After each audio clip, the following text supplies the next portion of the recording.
everybody. Board of Adjustment meeting, July 27th, 2026. Lisa, could we have an opening statement, please?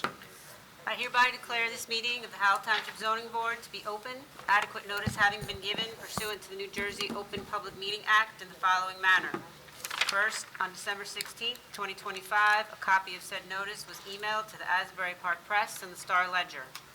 Second, on December 16th, 2025, a copy of said notice was hand-delivered to the clerk of the Township of Howell.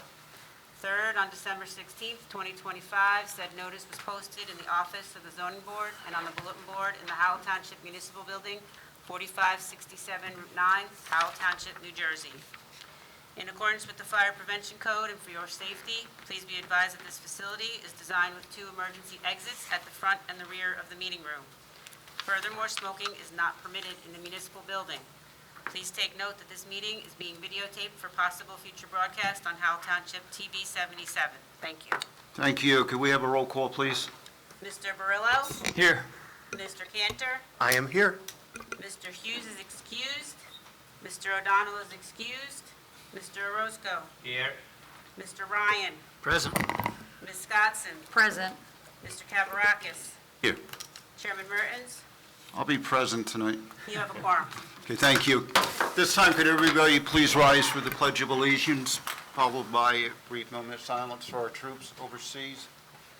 I Pledge allegiance to the flag of the United States of America, and to the republic for which it stands, one nation, under God, indivisible, with liberty and justice for all.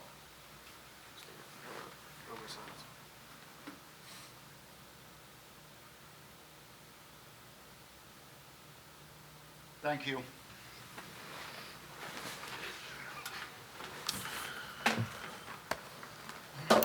Okay, Andy, could you swear in the professionals? You swear the testimony you give will be the truth, the whole truth, and nothing but the truth. I do. State your names for the record. Charles Cunliffe. Jennifer Beam. Professionals are sworn, Mr. Chairman. Thanks, Andy. Okay, do we have any minutes for tonight? No, there are no minutes to approve. Correspondence. There is a letter from Alan Kaplan, attorney for Bernard Grenay, asking that their application be carried to August 24th, 2026, with no further notice, and he has granted an extension of time for the board to act on the application to October 16th, 2026. Okay, just to have it on record, case number BA 26-04 will be carried to, let's see here. August 24th. August 24th, with no further notice, and expiration 2026. Okay. Anything else? No, Resolutions? none. None. Okay. Okay, the first case tonight, case number BA 26-07, A&C Land Management LLC, seeking a use variance, bulk variance, and preliminary and final site plan. The application of A&C Land Management LLC is applicant, and Secaucus Realty LLC is owner, seeking approval for a vehicle and equipment sales, lease, vehicle and equipment maintenance and repair work, stocking and selling of parts of the vehicles and equipment and trailer storage. The proposed improvements include a 1,120 square foot office building, 2.671 of garage addition, and 1,950 square feet covered work areas, a security guard booth, fencing, lighting, parking, lot expansions, and many trailer storage spaces. The application indicates that the improvements approved as part of the Zoning Board's 2021 approval are currently being constructed and will be completed this spring in premise known as Block 183, Lot 115.01, 113 State Highway 34, with an expiration October 16th, 2026. Good evening.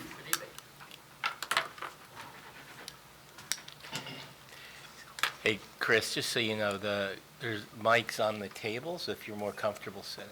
That's it. That sounds good. Thank you. All right, good evening, everybody. Christopher Costa from the law firm Stevens & Lee. I represent the applicant, A&C Management, LLC. The applicant is fully owned by John Grady, A lot of times throughout this application, we're going to refer to Fleet Source. Fleet Source is a company that John has operated for several decades, and it's a company that will operate on the site, just to clarify that. Andy, the notice, I believe, is in order? Yes, the board has jurisdiction. Okay, thank you. The property is at 113 Highway 34. It's block 183, lots of 11301, 11501, 11601, and 11602. It's in the HG3 zoning district. It's about 13 acres, and it's located with frontage on both routes 33 and 34. The current owner is Secudis Realty, LLC. Secudis has operated on the site for many years, operates a contractor storage and refuge yard on the site. It was originally approved in 2000 for that use for a company called J&S Builders. Since that time, the use has expanded on the site, and the site over time became subject to certain violations. In order to abate those violations, Secudis Realty was last before this board and was granted a use variance and preliminary and final site plan approval on January 11th, 2001. The resolution of that approval included a number of conditions that Secudis Realty was required to complete. This work is well underway and expected to be completed in the next weeks, some of it, and some of it requires plantings in the early fall. So that portion of the work will be completed. A&C Management is seeking to change the use from the previously approved storage and refuge yards to a commercial vehicle and equipment sales, leasing, and inspection business with on-site vehicle, equipment, and trailer storage. In connection with this use, it's seeking the expansion of the two buildings on site, the replacement of the temporary buildings on site with the two canopy buildings, and construction of a security guard booth, fencing, and associated landscaping. Seeking preliminary and final site plan approval and related C and D variances. I'm actually going to not go through those one by one because we have a number of witnesses and very competent professionals who can actually address those more directly. We provided the township, or this board, an exhibit, which I propose to be called A1. It is... The A13, Okay. the PowerPoint presentation? Yeah. Yeah, A13. A13. We'll call it A13. It consists of 14 slides, and then I always include the full site plan and architecture plans at the end in case we need them. We have 5 witnesses tonight. Fortunately, the professional witnesses have a great deal of history with this site. They were all present for the last approval in 2021. In addition, the traffic consultant is very familiar with John Grady's business. John Grady's sitting beside me because he actually was a traffic consultant for John's business when he opened it at the current site in South Brunswick, New Jersey. So we've got, I think, a really strong professional group. John Grady is our first witness. He's the owner of the applicant and the owner of Fleet Source, as I mentioned before. He's going to explain how the separate pieces of his business fit together into one cohesive operation. Walter Hopkins is our site plan engineer. He's going to address engineering and also address the prior approvals and the status of the work on those approvals. Scott Kennel is our traffic consultant. Anthony Scalise is our architect. And Christine Nazaro is our planning consultant. Andy, do you want to swear them in? I think We'll swear them all at one time. the board chairman prefers that. Okay. Makes it easier, and we just get them, put Okay, their and I'm testimony. going to start with John's testimony next. But we'll swear everybody in, sworn in first, yeah. including the lay witness. Do you swear the testimony you give will be the truth, the whole truth, nothing but the truth? Yes, I do. Yes. Yes, I State do. your names from your records. Starting with- John Grady. Okay. Christine Cafone. Scott Kennel, McDonough and Ray Associates. Walter Hopkin. Antonio Scalise. Witnesses are sworn. Okay, thank you. Okay. Okay, so Mr. John will be the first. Exactly. Okay. Okay.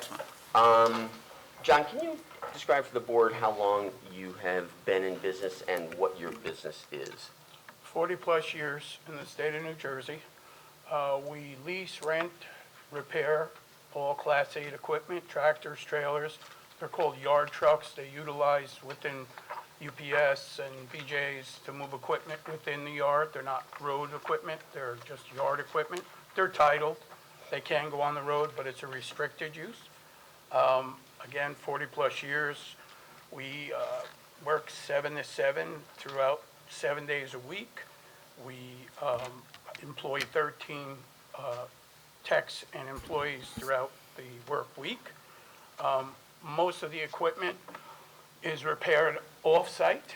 They're utilized, again, within the slideshow, you'll see our customer base is UPS, BJ's, Barnes & Noble. So we're going to their facilities mobily. They do a service of an ABC type PM annually per hour. They're not per miles. So when it's a A PM and a B and a C, we do on premise of the customer. When it's a D, we drive them into our facility. It's a family-owned business. My son runs the repair side of it. My daughter runs the asset side of it. And my youngest son does all the transportation to and from. John, let me just stop you there. Somebody is controlling the power. Okay. John. Could you go to the third slide, please? Thank you. Can we get a little more volume overall, please? Is that at all possible? You want us to speak up? Yeah, that'd be great. Yeah, absolutely. Yeah. Okay. Okay, and is this a picture of your current site? Yes, it is. Okay. And the trucks in front are yard trucks, correct? Correct. That's what a yard truck looks like. Correct. And if we could go to the next slide, please. And this is some of your customer base. Correct. Okay. And give the board an idea of what you do for those customers and what those customers' interaction is, if any, on your site. Again, majority are all service. They're either company-owned, factory direct, or our lease vehicles that we're going to their facilities throughout the week, throughout the day, throughout the year on a PM scheduled basis and emergency type calls. When they come to our facility, it's a contractual, like I said, a Class D service. And in our service parameters within the building, it's closed loop. We just take transmissions in and out. We don't take motors apart. We change oils, we change lights, we fix and repair. All the oils, all the fluids are all self-contained and removed similar.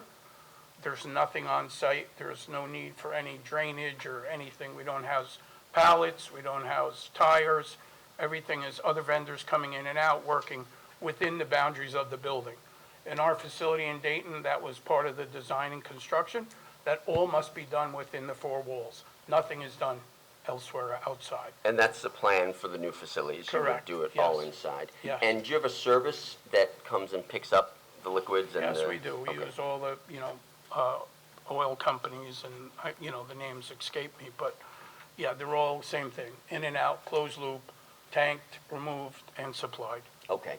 And if you could go to the next slide, please. And this is another view of your operations, correct? Correct. And I see there's, some yard trucks parked. And then on the picture to the right, I guess the upper left corner of that picture, that is your trailer storage area? Correct. Okay. Can you explain how that is currently used and who it's leased out to currently? It is currently used from 7 to 7. They are company drivers, outside drivers that house the equipment and bring the equipment to us.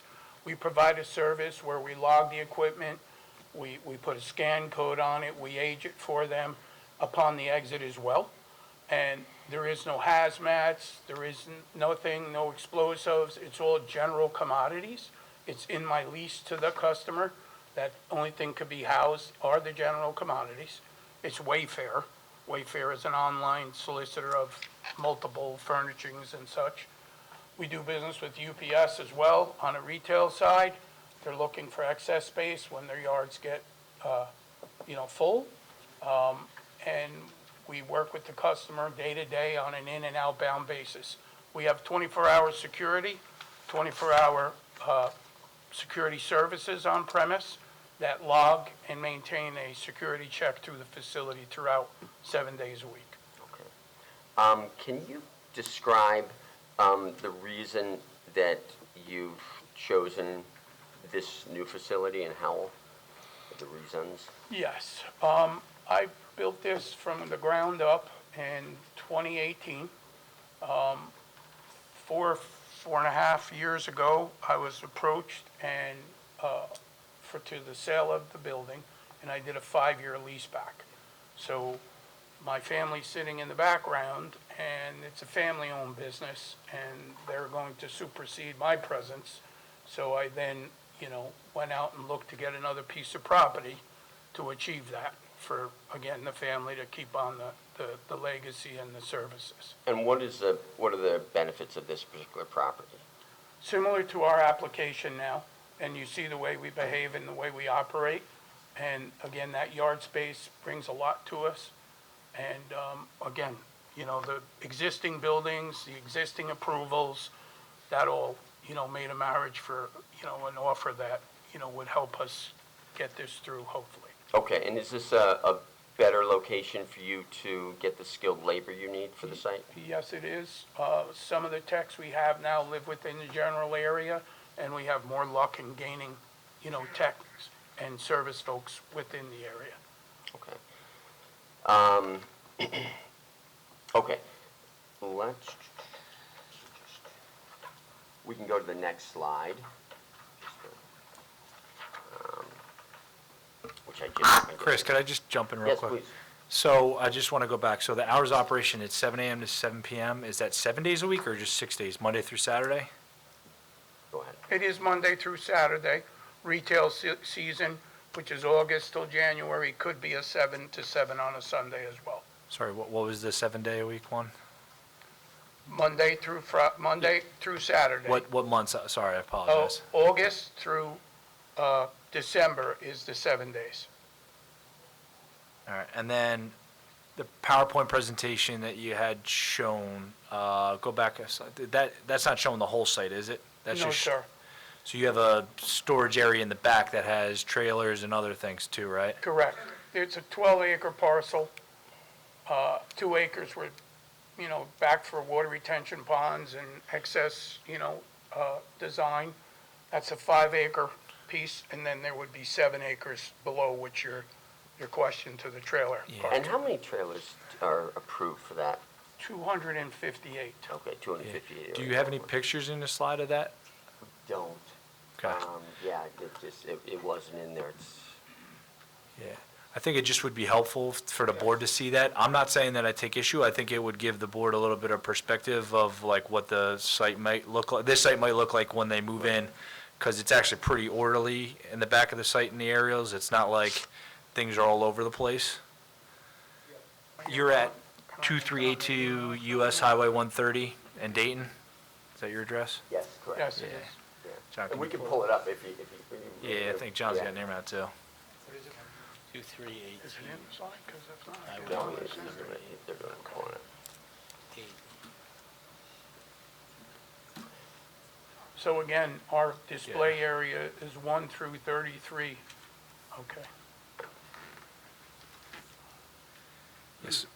So you've got the lower area, which is the one you showed on the PowerPoint, and then you have that rear storage area for all your tractor trailers and other type of Correct. equipment, right? Correct. And that is all millings with I forget the name of the drainage that, if you see it going up the middle of the corridor, and it's all piped to within the retention pond with grease traps. Same with the top facility that's paved. There's a water retention pond in the left side corner. And on that site in Dayton, is it just trailers that you would store back there, or did you store the actual front ends as well, or? On occasion, yes.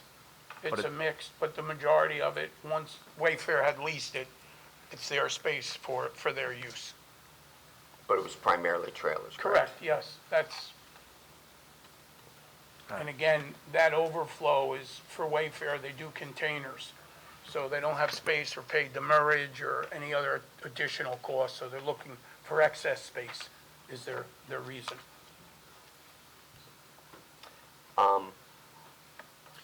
Just a question out of curiosity. So those are, they look like white trailers, they're not the shipping containers. They're, It's a mixture of, sir. oh, it is, okay. Yes, it's a mixture of. I have better slides. We've had chassis in there, which is just a framework of a container, but we don't stack or anything of that nature. It's all wheeled equipment on the ground. And we have a much better display, which is, it's not within this. Let's talk a moment about traffic on and off the site. So one of the challenges of this application relative to your zoning is John is a dealer, so he falls under the dealership zone. But in terms of a dealer, you can imagine with these type trucks, people don't walk off the street trying to get them. So can you explain how these trucks are leased and sold? Before and he how the does it, could we communication- pull up Yeah. the screen with the, what you just showed us with the site plan? Just so we have a perspective when he's testifying where the traffic is going to be. Because, You're talking about the site plan of this site? yes, yeah. Okay. Yeah, because it'll be much easier for me and probably the board to. Okay, and this was really, what I'm talking about is the volume more than where it's coming from, so I just want to be clear on that. Okay. But if we could go a couple slides down, because this is just, yeah, we got, that's the one. That's the actual site plan. So how are your trucks sold and how many visitors come to the site to buy or lease a truck? Most is online electronically through our web. We're a dealer for a company called Tyco out of Georgia. And that equipment, again, the likes of it, we sell to your more fleet type atmosphere. So we're on their premise selling those trucks. We'll demo, they'll come to us, but really there is no foot traffic. If you noticed in that slide, there is no flags for sale lines. It wasn't permitted within Dayton as well. So they're out there for the sake of going into maintenance, going up for sale. They're referenced. They're not, there's no highway traffic. We don't get any sales by people driving and coming in like an auto dealer. We don't have that foot traffic at all. Same with the parts distribution. Most are online, customer direct, business to business. So again, it's displayed, but that's for our own use, not, the general public. And the parts go in and out by UPS, correct? Majority, yes. Okay, and is that 1 to 2 pickups a day? Yes, they come in the morning, drop off, they come in the evening, pick up. Then your larger equipment is R&L, your common carriers, which Okay. is again by size. Okay. And as you mentioned, you have 13 employees currently. Correct. Okay. And the repair work that you're doing, is that mostly on-site, off-site? How much traffic does that produce? Again, we have 4 service trucks and they're dispatched throughout the day. They might leave at 8, they might return at 7, but they're gone in the morning, they come back, grab a part, go back in the field for your local. And we have customer bases in Ohio, Florida. We're out there soliciting BJ's, so we got all their terminals. So we use outside vendors. So again, when that class of PM, that class of service needs to come to us, it's a volume base, and that's once a year. So the traffic is minimal in effect to, again, we're not a general shop where you walk in and we take care of your problems. Okay. We're contractual. Right, and that's another thing with the definition of service station, because that's one of our variances. They service cars, but they're not, or trucks, but they're not a service station. They're really servicing your own fleet. Correct, yes. Yeah. The majority is our own fleet. Okay. And you have a fleet of yard trucks, Correct. and can you describe which ones, how many are typically on site, and where the others We typically are? just passed 100 units. 30 are within the rental loaner program that you see on the slide that are on premise throughout the season. Again, as I said earlier, in the retail season, there's 0. And the rest are all out on long-term lease, which is anywhere from 6 months to 72 months. Okay. And then the last piece is the trailer parking. The trailers come and go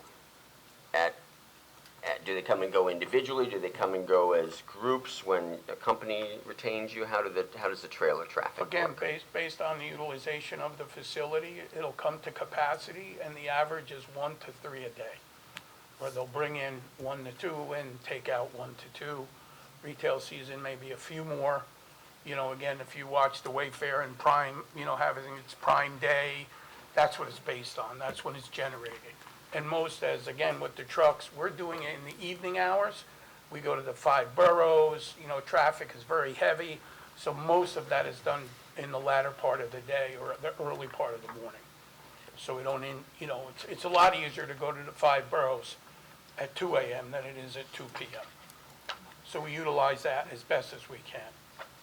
And we're 24-hour security, so they can come and go without any appointments or restrictions. If I may? Guys, Yeah, I gotta take a step back. First, you just said the hours of operation are 7 to 7. Now you're saying it's 24/7. And I think the question was about traffic, trips in and out. So it's uncontrolled, is what you're saying. And it's 24 hours a day, uncontrolled. The service side is 7 to 7. So, I think the question Yeah. really is, we're not differentiating between the different things that you do. We want to know the site itself is 24 hours, 7 days a week. Could be, yes, for the sake of. Yeah, well, then it should be Access. stated on record 24 hours, and then that's fine. I have a I hear what you're saying, and I do understand that. All operations except trailers potentially coming onto the site through the secure, gate, are 7 to 7. So I think that's where we were saying that it's 7 to 7. But there is some trailer drop-off and pickup that could happen after hours, so that's correct. No, What's these the trailers frequency full. of that? I'm sorry. Go Sorry, ahead. Jen. Go ahead. What's the frequency of that currently in Dayton?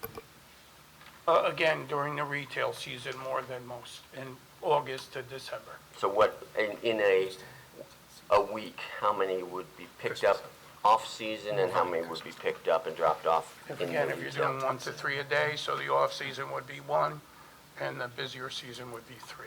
Okay. And how much of that would happen after 7 p.m. and before 7 a.m.? Again, retail is the heavier side, that would be your 3 versus your 1. Okay. And that would usually happen in that In that nighttime? time frame, Okay. yes. Mr. Grady, if I may, the trailers that are on site, do they contain merchandise? Some do, yes. Okay, so let's use Wayfair as an example.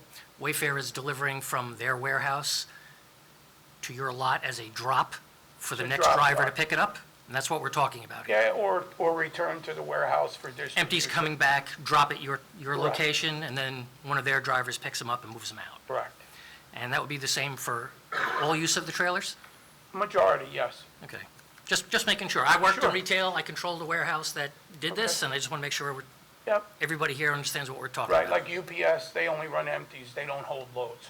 Right. Wayfair gets a lot of ships come in at once, they need to overflow until they can handle it internally. Okay, and you're running single trailers, or are you running Singles. pups? No pups. No pups? 53s, 48s, that's that. Okay, thank you for clarifying. So just so you're aware, that goes beyond just vehicle storage. That's considered outdoor storage.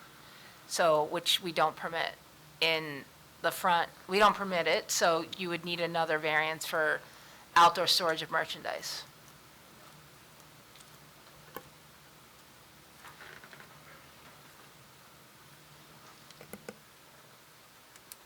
Noted.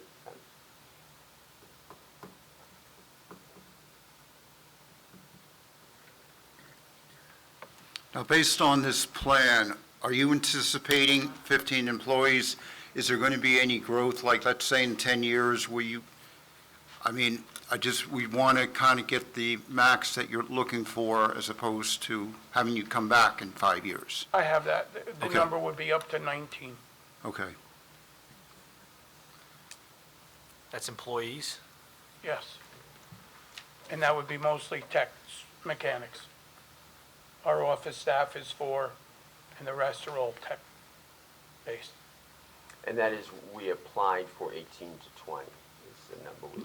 Okay. You're referring to mobile techs or on-site techs there? Both, they Okay. do both tasks, So the same techs that do mobile do on-site? correct. There's no separation? No, sir. Okay.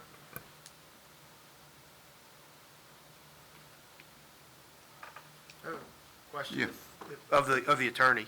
I was here in 2021 when we approved the other site. In hearing this application, is this usage now going to take over the entire site? Is this going to be the uses for this site? This is going to be, yeah, entire, yeah, 100% taking over the site. So Okay, there'll so be whatever no they're doing requirements. there now, which it's had some controversy. Right. It's not going to be done. That is correct. One business, and that's it. Yes. Okay. correct. Okay. This is the business, the other business is leaving the site. And then it's in the statement, and it's in a lot of the documentation, the engineer pointed it out. There were certain commitments made 5 years ago to do certain things that you're saying they're going to be done now. I mean, that was 5 years ago. When we passed the resolution, it said these things have to be done, and apparently they weren't done. Do we have a firm commitment, Yes. if we I approve can- this, that they're going to be done within a Yes. certain amount of time? Yeah, Walter can give us more details on that. But one of the conditions when we, went under contract, made this application, was that everything needed to be done or very close to done before we stood in front of you. And I think we can say it is close to done. It's not pretty right now because the planting isn't done, and that's mainly seasonal and availability issues. So, I was talking to some of our professionals who went to the site, and they were like, "Ooh, it's not the best time to show." I may be out of turn, but it is not pretty, and Yes. it has never been, so. Right, but and that will, what you can see on this site plan, and Walter will go into it further. There's been tremendous progress, and we have specific timeframes as to when these other pieces will be done, and that's something that, we can commit to because it's contractually a requirement, so. I'm glad to hear that, thank you. So that's, Is there anything else that you want from your, now, Mr. Grady's available if we need more facts, but at that point. that's- no, I just want to know if there was anything else you wanted to put on record before we went to ask questions from our professionals and our board members. It's Gray, Mr. Gray? Grady, G-R-A-D-Y. Grady. John, yes. Okay. The canopies? There's going to be 2 areas that are canopies areas. What are those going to be used for? For structural repairs for the trailers. It's aluminum, wood. If you look at a trailer going down the road, their panels, they get hit, they get damaged. We, remove and replace those. So just canopy, no walls, no, Yeah, it would be enclosed, oh, it's totally enclosed? yes. Is it enclosed on the Yeah, sides? Okay. yes. So it's a building, it's not a canopy then? It's within the canopy, it has a dome-type shape, side walls and aprons and curtains within the front and the rear. Does it, and trucks can drive? Through. Can drive through? Correct. Is there a curtain on the? Yes, Okay, both so it sides. gets closed out with a curtain once they Yep. come in, okay. What kind of noise is generated when you're making those kind of repairs? And Oh. how does the curtain mitigate sound? Again, there's rivets and things of that nature, but it's not a continual basis. It's 1 or 2 hours throughout a repair. Other than that, it's common drill, welding, things of that nature. So the only annoyance is that riveting throughout the process. They're aluminum, so they're buck riveted closed. So with techs on the inside and a techs on the outside. Is there any reason why those can't be a fully enclosed structure with roll-up doors that you close down? They could be, yes, again, it's cost and things of that nature, but,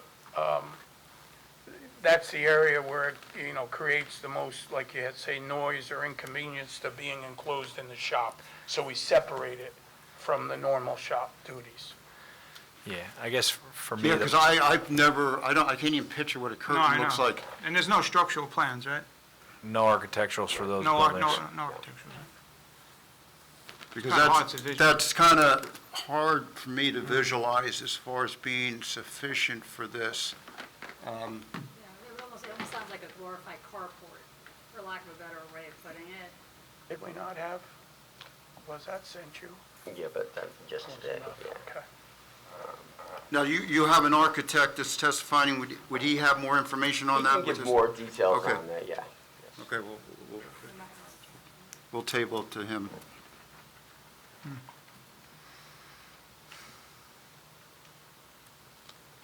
Anybody else with a question? Jen, Charlie? John, anything you need to put on record? Just curious, with regards to the trailers, are any of them going to be stacked at any point? No, sir. I had mentioned that in the beginning. We don't utilize any of those services.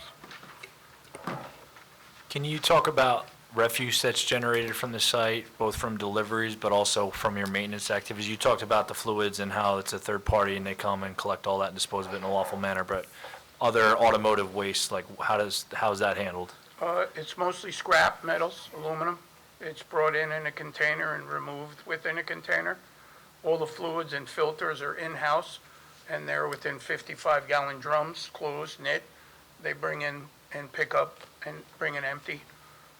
Any pallets are disposed within a normal dumpster for parts that are being delivered in bulk on pallets. So the scrap is in a roll-off container? Similar, yes, like a smaller 4-yarder.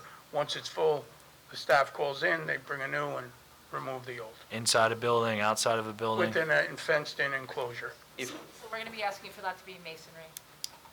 That's fine, that's what we have now, 3 sides and fence in the front. And yeah, you if we go back a couple slides, we can show you that Yeah. on the, And you're sure if it's a 4 cubic yard, that's all you need for Yeah, that? again, there's not much, you've got an 8 too, don't you?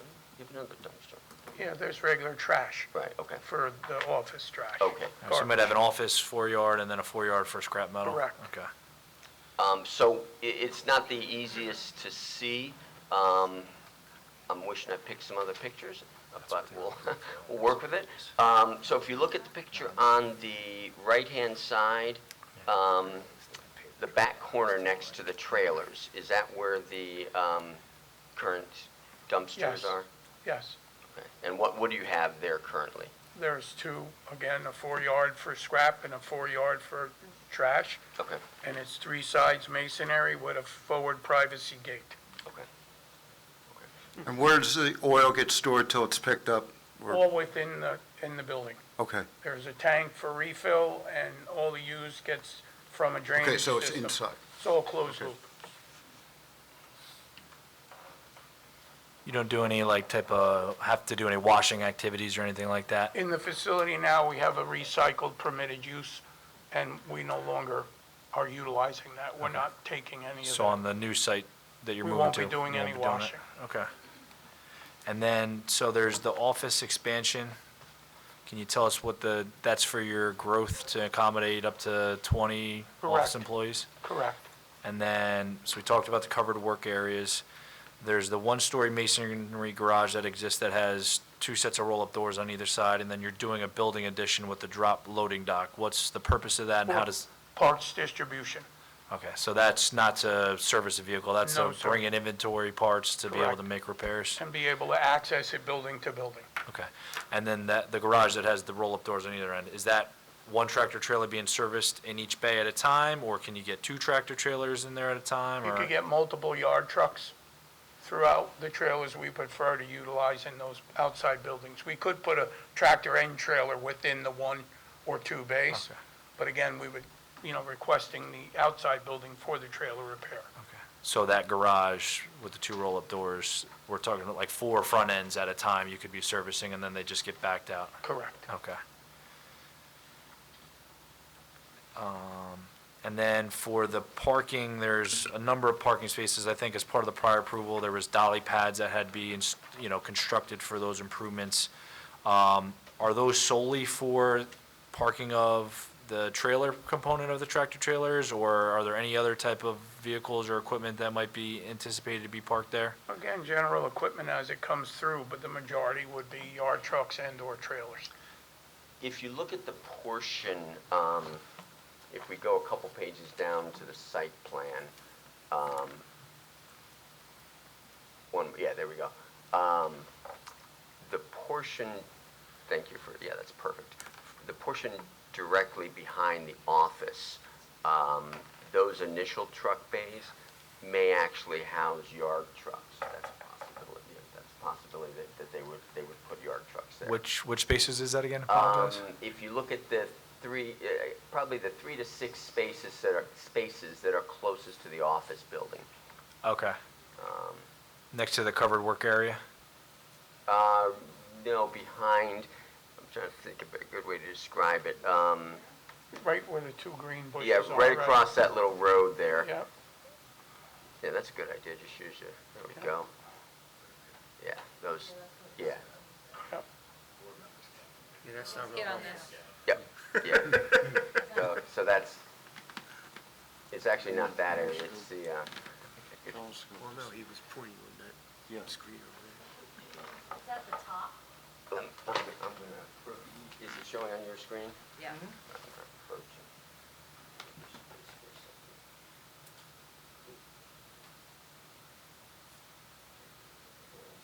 It's these couple spaces right That's what I thought it was. All right, so west of the office space, it's the first 6 tractor-trailer parking spaces. Okay. All right, and then the next question that I have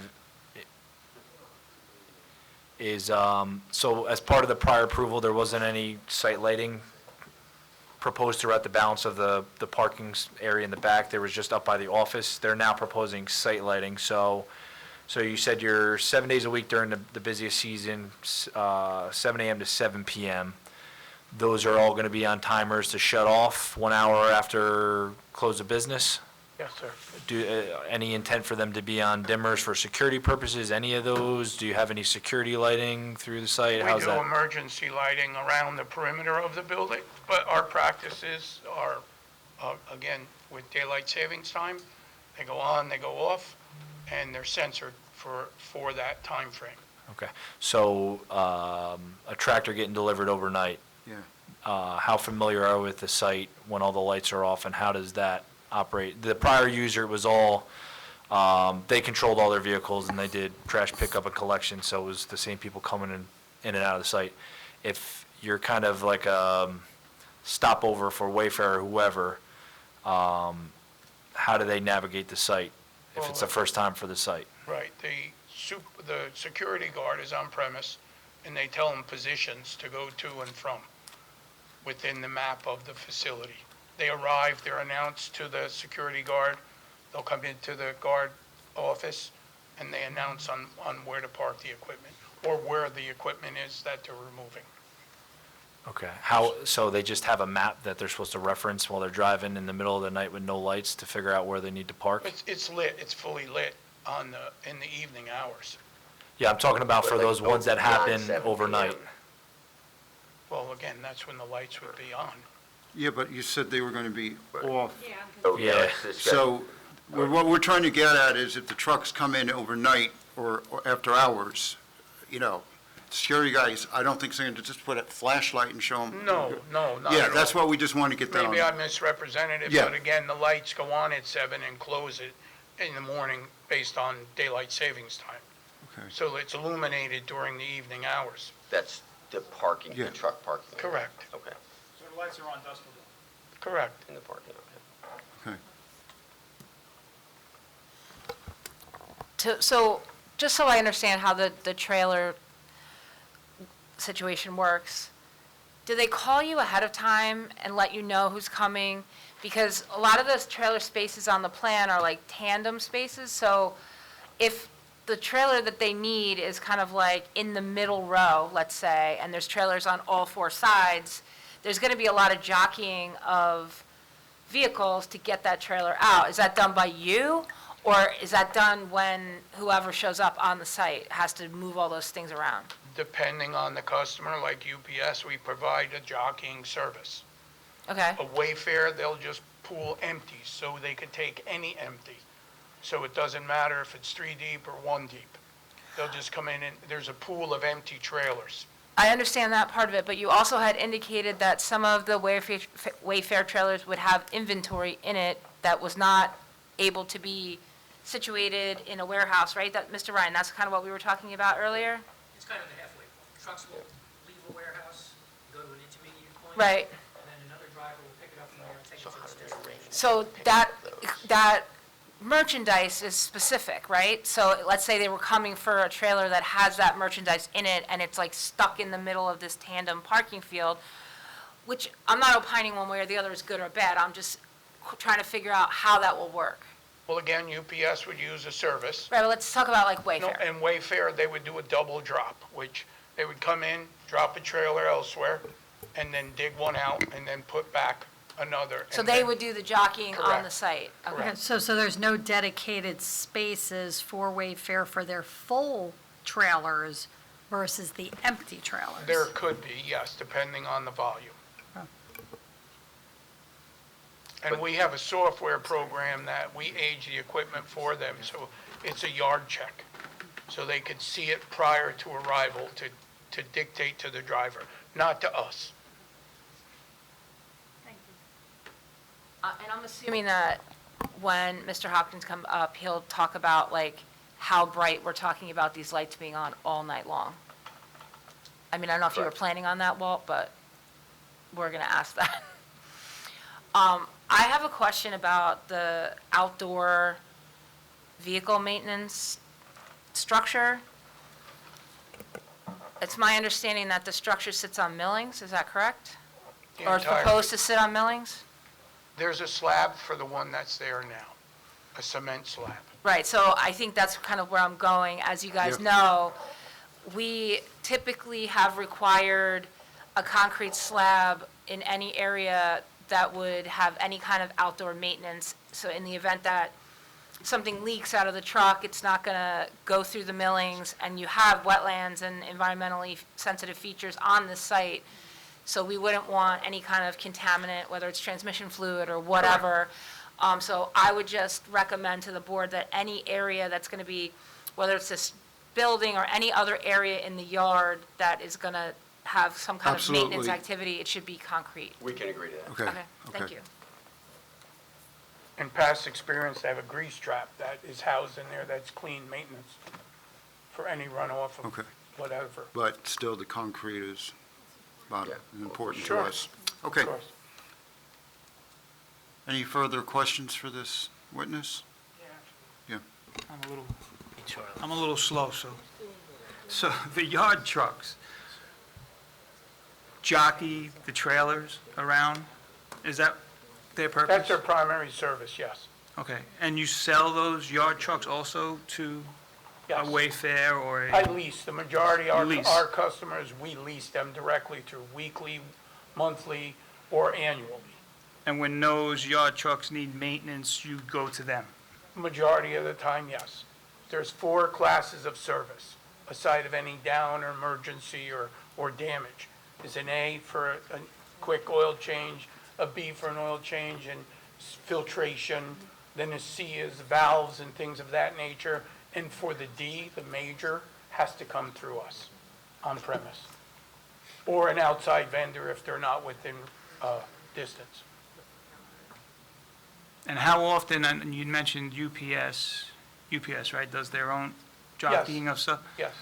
How much of it is jockeyed by you versus outside vendors?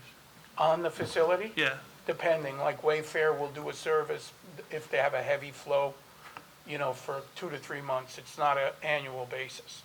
UPS, Meaning they'll pay you to do to the do the jockeying. service, yes. Yes, And UPS always pays you to do the jockeying. yes. so you get their trailer ready for them, and they come in, hook up, and leave. Correct. Is that how the majority of the trailers are handled? Yes, again, depending on the season, but yes. Or like I said, they'll pool trailers that are empty, like UPS, and then they'll just pull from that empty pool. So it could be 3 deep, 2 deep, it doesn't matter, it's just an empty. And so, like, UPS has their area in your yard, Wayfair will have their area in your yard. Right, for the majority, though, we've only leased to one end user. We don't commingle. We have in the past, but now Wayfair's at our facility now has had it for 6 years. So they've had the entire facility, Wayfair's had Correct. the entire trailer storage. At area Dayton. At Dayton. Correct. For the last 4 or 5 years. Is Dayton staying open, or you're moving the whole No, I'm operation? moving, yes. You're moving the whole Correct. operation? Okay. And how long were you in Dayton? 18 till 26. When does your lease expire in Dayton? That 5-year lease you talked about? December, Of this year? correct. Okay, and then, Chris, you talked about the current owner, what they're doing with the site. So I am aware that the stormwater basins have been like rough cut on the site. I think, the outlet control structures and the flared ends discharging to the wetlands in the back, those have been constructed. But apart from that, I'm not aware of any other significant activity occurring on the site. So, and I don't know if the applicant's aware, I hope they're aware, but the reason that this application came to the board was because there was clearing of significant amount of woodlands and put down millings that created stormwater issues for the neighbors. There was also wetlands that were cleared without any approvals, that there was supposed to be a restoration mitigation done for that. So is that this applicant is taking that on, or is it the current owner? And then when's like the hard set? Spring of 2027 is very broad, and I think there's some concerned neighbors that have been waiting for this to be happening for such a long time. Well, it was supposed to be spring of 2026. And so we were pushing for that. As you can imagine, as a contract purchaser, we've been pushing for that. They have been very actively doing it. Rick Cifelli, the contractor, is here. He's been working on it, and he can come up as a witness as well and give the specifics of that. There has been, I think, more than you've stated there. There's been the sewer and the water has been hooked up. I think the sewer has some final steps. But most of these items, as I've been told, will be completed within weeks. And the wetland needs replanting. And that's, the millings and things have been moved, but the planting is required, and they're waiting for the plants to come in. So that's likely to be a fall thing. So we expect this to be done, in the fall sometime. Of this year, yeah, it has to be, yeah, because we know that needs to be, we knew that was something we were walking into with this, and as I said, we'd hoped it was looking more complete, but I think the bones of the work has been done. And then the other question that I have is, I recall the last time the applicant was here, the neighbor to the west, I think, was operating a recording studio. I don't know if they're still there. They are. Yes, so that comes back down to my questions regarding the covered work areas and noise, right? I know noise recording is very sensitive to, you could pick up an air conditioning unit in the background of a noise recording. So that is something that you're going to need to get over that hurdle, because that's someone that's been there for a very long time. And I think the representation in some of the application documents was all work happens inside the building and things like that, and there was kind of a disconnect with these covered work areas. My recommendation would be that they need to be enclosed structures with roll-up doors, and like the doors need to be closed when any work and repair is ongoing, because anyone that's lived near an auto body shop, when the doors are open, can hear what an auto body shop looks like. And Absolutely. I can't imagine what that would sound like in an audio recording, so. Could that be put on record as far as having the doors closed? Yeah. Sure. Yeah. Okay. So we can enclose that and have the doors. That's our normal practice now at Okay. the facility. Charlie, where is that recording studio in relation to? It's immediately to the west. There's, On as 33. you pull out of 33, it's that first property on the right. Hold on.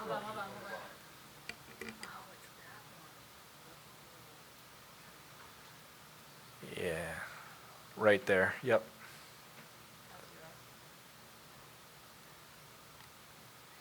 And that property owner or tenants of that property had concerns regarding the stormwater runoff, because all the millings had been expanded. And then also there was concerns about impact to the septic system because, they're on septic there. I don't know if they're hooked up now because now public sewer is available on 33 as part of the Regency property. But at that time, and that was 5 years ago now, that was something that the neighbor was very eager for when this was going to happen, and we were told it was going to happen, and we're now 5 years later, and all we have in is the stormwater basin, so I think we're going to need some very firm commitments on, like, Yeah, I sometime agree. this And fall. also what concerns me is there's been years these plants could have been in there growing, providing buffer for your neighbor, and they weren't. So that's where it's getting a little, Right. and because I was here in 2021, and that was one of my concerns, was that he was going to get, so as Charlie said, that's going to be strict this time. We have to get it done And if we I mean, do that's approve going it. to be a condition to us purchasing, quite honestly. So, because you see how John keeps his facilities. So it's No, important that this gets done. no. So, Mr. Chair, are you comfortable with the representations on the status of the improvements, or do you want to hear from the site contractor? for the engineer. I would leave it up to the board, so you guys would like to hear? Yeah, we need to hear it. Yes. Yes. Okay. I would like you to hear it too. I figured that's what their answer was going to Yeah. be, but I thought I should ask them. Speaking lawyer here, so. Okay. Anything further for this witness? Okay. Okay, thank you. Our next witness is Walter Hopkins.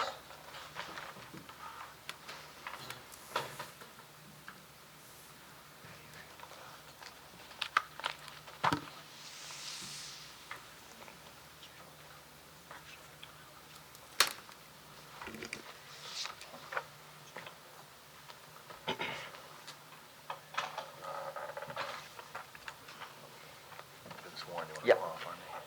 Yeah, absolutely. Okay.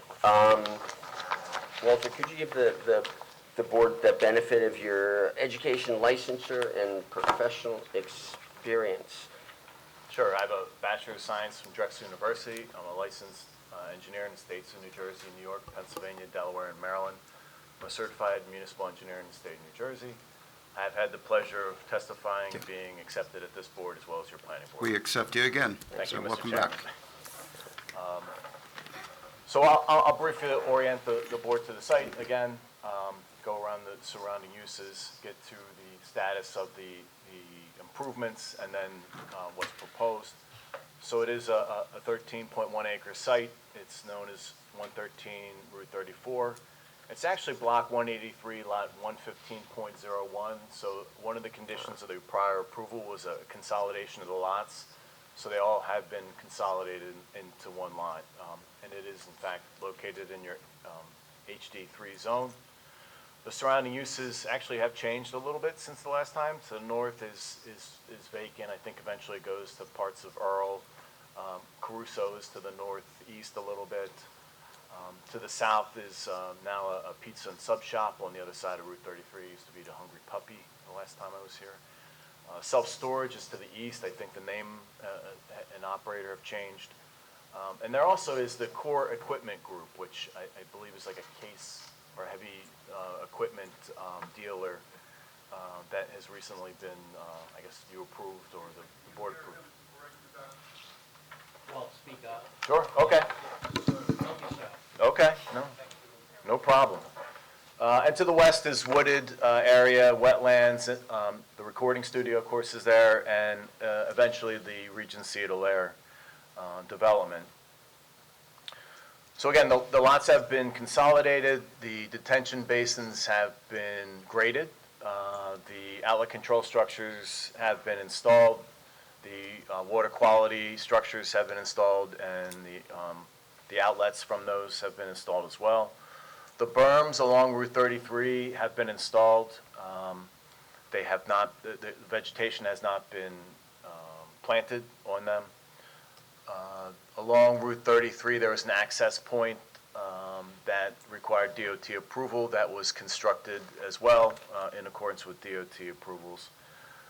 And as the board probably knows, the professionals have pointed out, the plantings have not gone in. There's certainly this time of year is not the time to plant.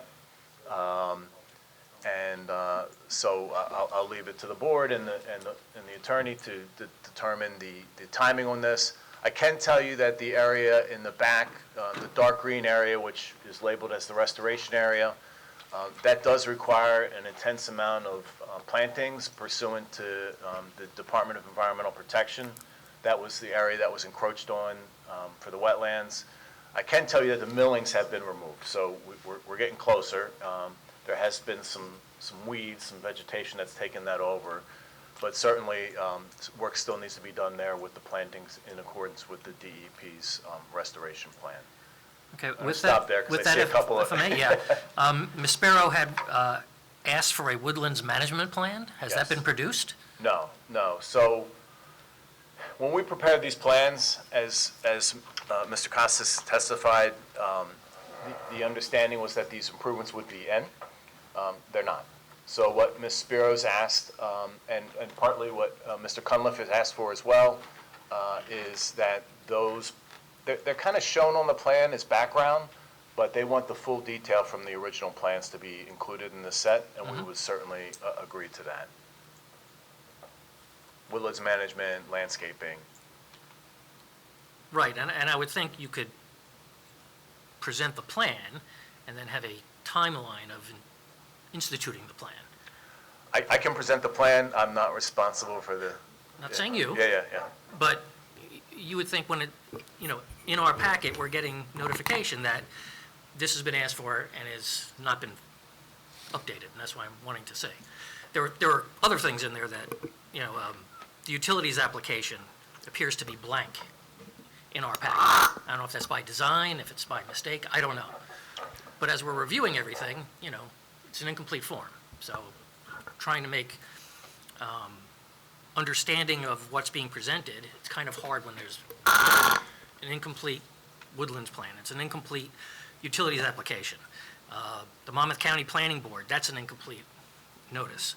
So there are several things that are incomplete, and I guess for myself, and I would assume others on the board, when will we see completion on some of these things? So that's fair. Those are good questions. We can, with the planning board, we received approval previously. So I guess from our perspective, these were already obtained. But I can understand from the board's perspective that you want to see either the status of those approvals. Actually, my understanding is Monmouth County Planning Board approvals don't expire. The use is different, so we have to explain that to them. But we can do that as a condition of approval. Absolutely. Yeah. Yeah, so I think from the board's and the town's perspective is before anyone's able to get a CO and operate from this site, we want to make sure that anything that was required as part of the prior approval and anything that's agreed to tonight needs to be constructed and in place prior to a CO, because this is now 5 years. And let's be honest, guys. You didn't come here in that application, hat in hand. We dragged you here against your will. We threatened to dismiss the case because you kept carrying the application for years on end. The site has been in a state of disrepair for years and years and years and years. So at some point, these guys, it's no reflection on your business. I saw the aerials of your property in Dayton. I think it's immaculate, so that's good news for us. But the history of this site leads the board to be a little apprehensive that these improvements that we've been waiting, we were waiting for 10 years prior to the approval, and now it's 5 years later. So I feel like that is not this application, it's nothing to do with you guys. It's unfortunate, because I know this site lends itself very well to what the applicant is proposing to do here. And Christine, you could write that down for use later on. But I think that, we've reached the end of the patience with the improvements being incorporated into the site. And I feel like, and I recognize this gentleman in the audience right away. I'm sure he's going to come up and talk when it's his turn to say something, but he was very anxious the last time we were here, which was, 5 years ago. So it's time to get this site cleaned up. I just find it incredibly unacceptable. They got their approvals and then they left town, basically. So I feel like, it's unfortunate because there's going to be some strict conditions associated with any action the board takes. I don't want the applicant to think it has anything to do with him. It's 100% the history of the site in town. Understood. Okay, I think she spoke to how we all feel, so let's move on. I anticipated this. And thank the board patience and understanding of this current application. So what is proposed now with this application is some additional paved parking areas along Route 34 to accommodate the employees, the occasional people that visit the site. And we are actually pulling back some of the millings and the pavement along Route 34, so there'll be more green area there with this application. There's a slight reduction in impervious from the prior application. We didn't do the best job in explaining that and proving that to Mr. Cunliffe, but we had a conversation before the meeting, and I think I understand what he needs, and we're going to get him that documentation. But I can testify that we are reducing the amount of impervious. The flow of the stormwater is going to remain the same, and the detention basins that are in were designed to accommodate what's being proposed. So, and just to add to that, so, and this is the Monmouth County Planning Board had this same comment, is they wanted to know what the existing impervious per the prior approval and what the current proposal is so they can compare the two. So I want to see a delineated footprint of impervious coverage, of course, with the 2021 approval, what's being proposed now with the calculation so that we can actually scale these areas and confirm. And if it is a reduction, they already have the stormwater that's put in place and, it's not an issue. If it's an increase in any way, then they're going to have to provide some additional stormwater infrastructure. Now, whether that's something in underground, whether they need to modify the basin. I think they're very close, and I don't necessarily take exception with Mr. Hopkins' representation, but I want to see the numbers and the math so that way the board and, the applicant or the future, property owner are both covered in that regard. That's agreeable? Absolutely. I mean, Okay. Yeah. we anticipated this request. We didn't want to modify the basins. They are in now, so certainly we can provide that information. And before we move on, to go back to Mr. Ryan's question regarding the utility. So I think Mr. Chris indicated that, and I apologize, I'm losing your last name, Costa. Mr. Costa said that the water and the sewer improvements have already been made, so can you talk about that? Sure. So the water, it's currently served by public water. The sewer requires a little mini pump station to get it across the road and to tie into a force main that was constructed for the Regency of Lair. That has not happened yet. So you have approval We to have put... approvals from the MUA, from MRSA, but it has not been constructed yet. Okay, so the septic that's in the wooded area in the center of the site, that's still in place and functioning? Yes. But as the board acts favorably, who's going to do the abandonment of the septic? Who's going to do the new sewer? Because there is an office expansion, right? And then there's also an expansion to the garage. Are there any bathrooms in the garage expansion, or is that just warehouse inventory, unloading and unloading? There's a bathroom in there. There's one bathroom in the shop now. Yes, so the addition to the garage has the loading dock, are there any additional bathroom facilities for that? All right, and then how about the office expansion? Is that, Same amount of restrooms. Should we swear Mr. I can represent. Okay, Yeah. go ahead, yeah. Yeah, so if it'll make it easier, I'll represent that the office will remain the same, that there is a bathroom in the garage. so the applicant, as a condition of approval, will go back to the utility department and make an application so they can review to make sure that everything is still in place as far as the sizing of the pump station and the line and everything like that? Yes. Okay. And that pump station connection, I thought, that's slated to be done in August, am I correct on that?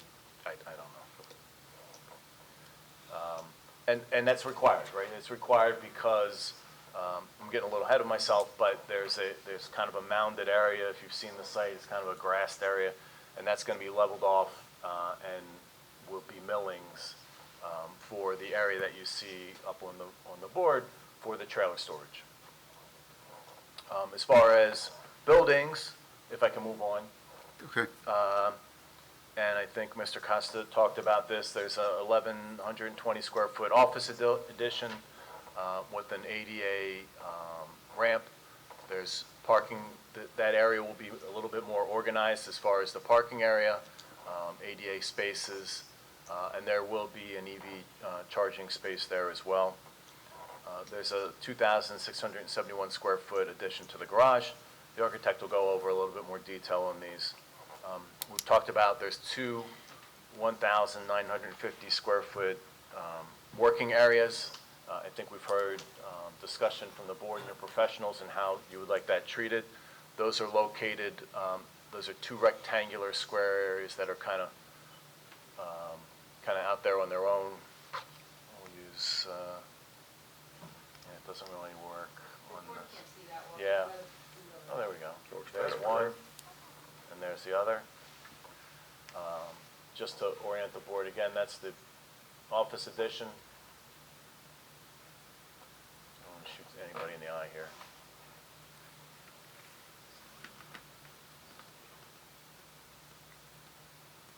So there's two places. Yeah, so moving clockwise, there's the office addition, then there's one of the covered work areas, then there's, these are all in the brown shading. Then there's an addition to the existing garage, and then at the lower part of the site is the other covered working area.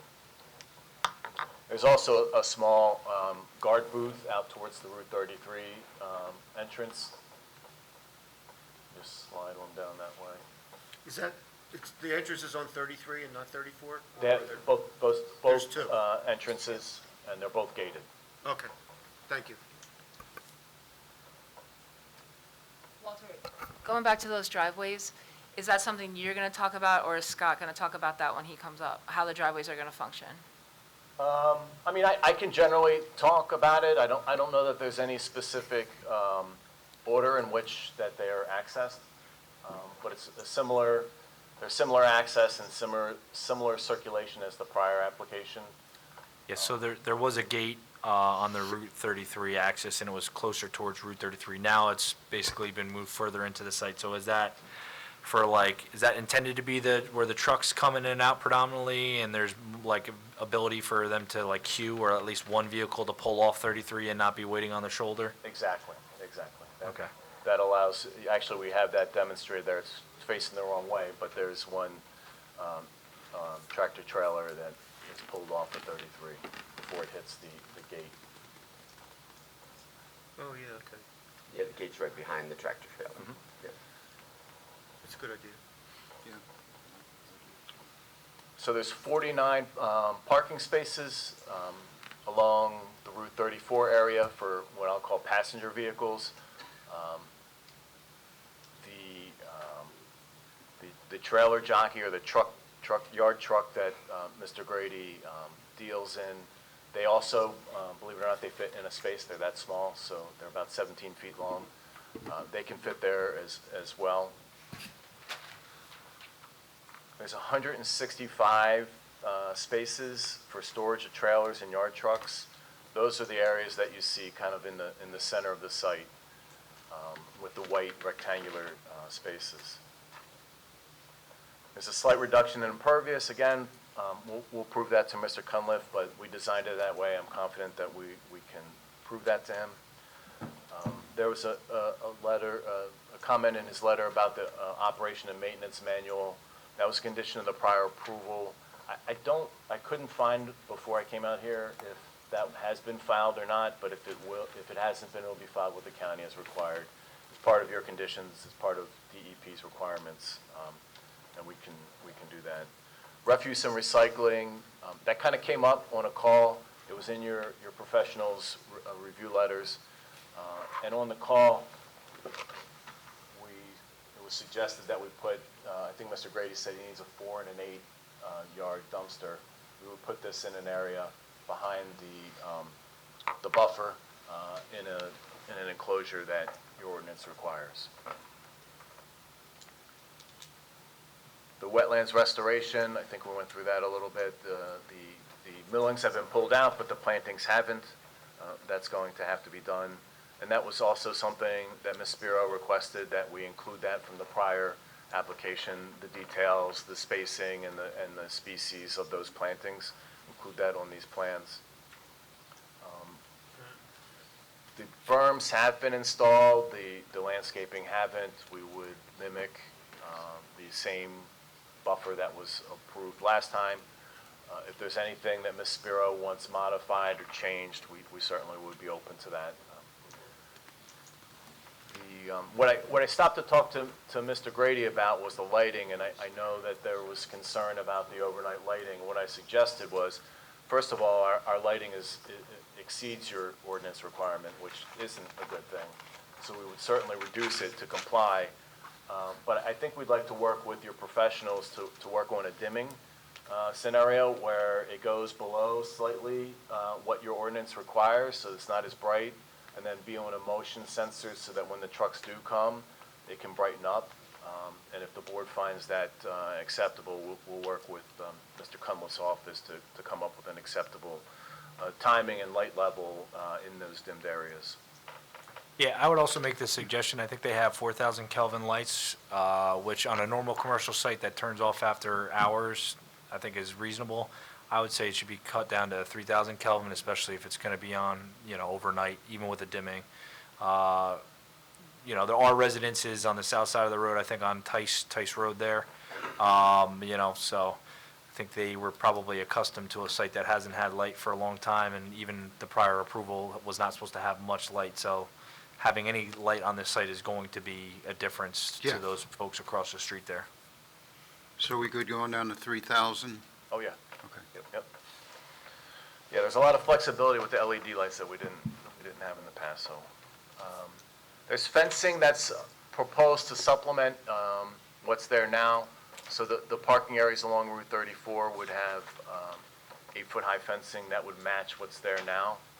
That requires relief from your ordinance, and I believe you may have granted that previously, but it is an existing condition, and we would just match into that fencing that's there now.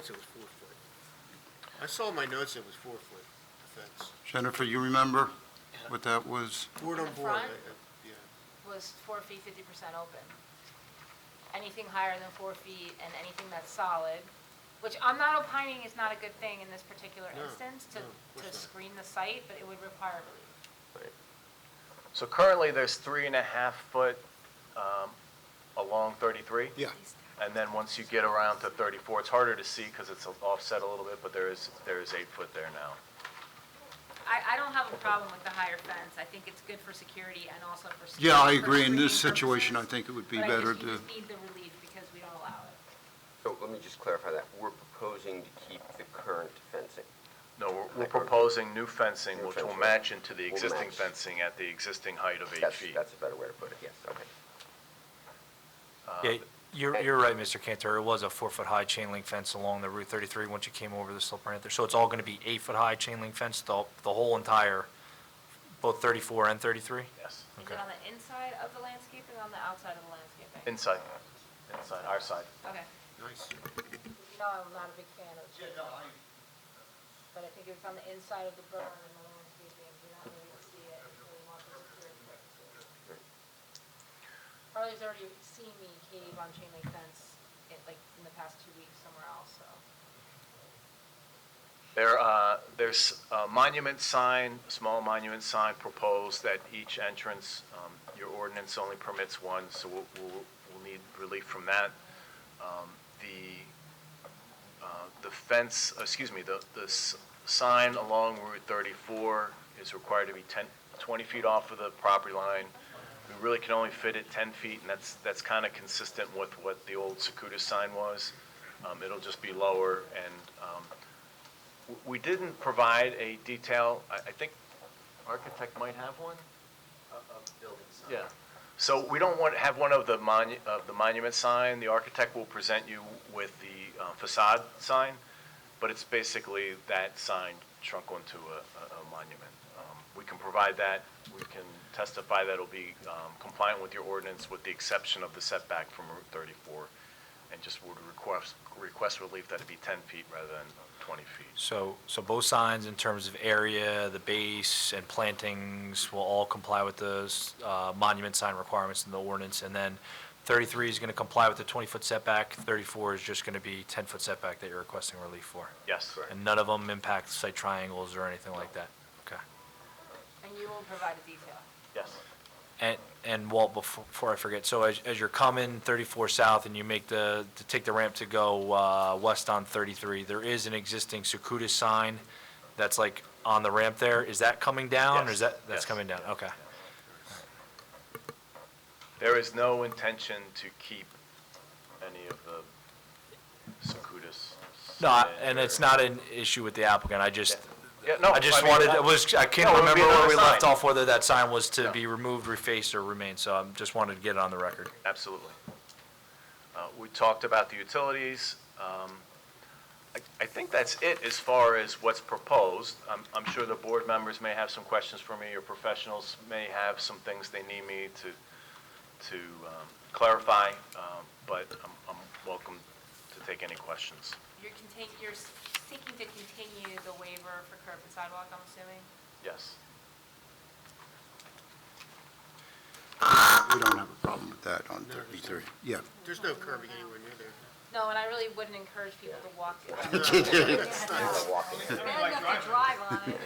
It is But we still, your ordinance requires it, so we still need to ask you for relief. So, Mr. Chair, just a couple quick things. Okay, for Mr. go ahead, Chairman. Charlie. So, did you need a waiver because the parking stall length doesn't meet the 19-foot required? I think the applicant's representation that this was just for employees, so they should be familiar to the site. It's not a retail destination, so I don't take an issue with that. As far as freehold soils, so obviously you're disturbing an acre when you take out the septic and regrading. You're going to have to go back to freehold soils to provide that amended approval.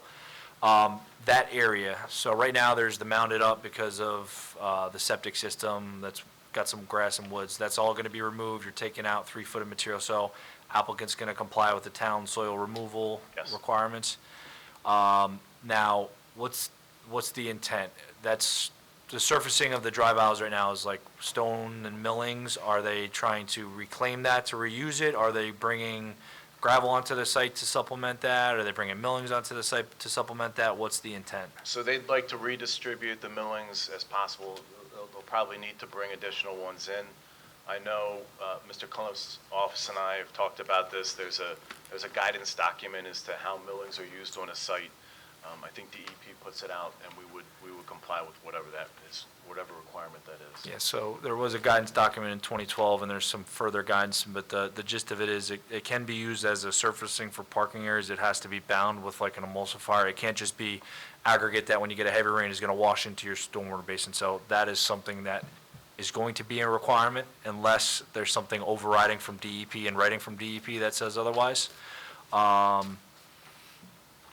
And then along 34, so behind, you're taking out some of the existing parking area to put in grass. There was a number of like canopy structures and temporary structures along the 34 frontage. That's all being taken out, and that's all going to be put back as grass. Any remnants of millings or stone is all going to be taken out, and it's going to be grassed. That's correct. Okay. I think that's all I have from Mr. Hopkins right now. Okay, Jen, you're good? I'm good. Okay, board members? I would think at this time, I was thinking of breaking, but do you think we could just get the traffic testimony? in? Mr. Chairman, before Yeah. you do, our second application for tonight, Mr. Alfieri, I think wants to Yeah, sure. put off, if we could take if you're done with Mr. Hopkins. Yeah, sure. Okay. Good evening, Sal. I knew you were in the background somewhere. Yeah, since you have 4 more witnesses tonight on this application, we're clearly not going to get reached, so we're going to, and I told we could potentially get on August 10th. August 10th is 4 cases. 4 cases, Sal, 4. What's the next one? 4? 2 weeks after that. Can't do the 24th because we have that other application, which will take all night. Hey, Sal, we only have 2 more witnesses. I don't think they're long. Yeah, we have the architect and traffic. I mean, right? Oh, got plan and lots of variances. We'll hear from the contractor. Public. Public, Yeah, okay, yep, okay. I think on August 10th, the one of them, Hannah, will probably get moved. I don't know. Two of the things on the 10th are expected. Yeah, so we could do the 10th, Okay, because I have the rest of it, so. okay, well then, And that solves that. Tonight, that they're my issue. So that- favorite kids, So you so. kind of solved your own problem there, so that's good. Right, so if we could, we'll give an extension if necessary, and if we could announce, take jurisdiction and announce carry to August 10th, I'd appreciate it. Okay, You do August it, Andy? 10th. Sure. And you're okay with the expiration still? Well, The extension of time, we're good This with is, that? well, you have till October 20th. Yeah, that's why, okay, Okay, fine. So we're okay. okay. So you want me, Rich, or you want to do? No, I'll read. Anybody here for case number BA 25-21? That is going to be carried to August 10th with no further notice. Thank you. Good And night, everyone. expiration Thanks. will remain the same. Good Good night, night, Sal.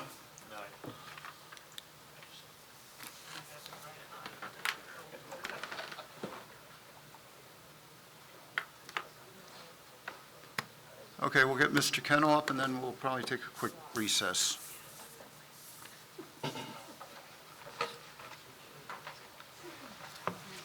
No, we're gonna. Good evening. Good evening, Scott. Can you give the board a brief summary of your background and your appearances before this board, which are many? Yes, quite a few. As the board knows, I've been doing this over 40 years.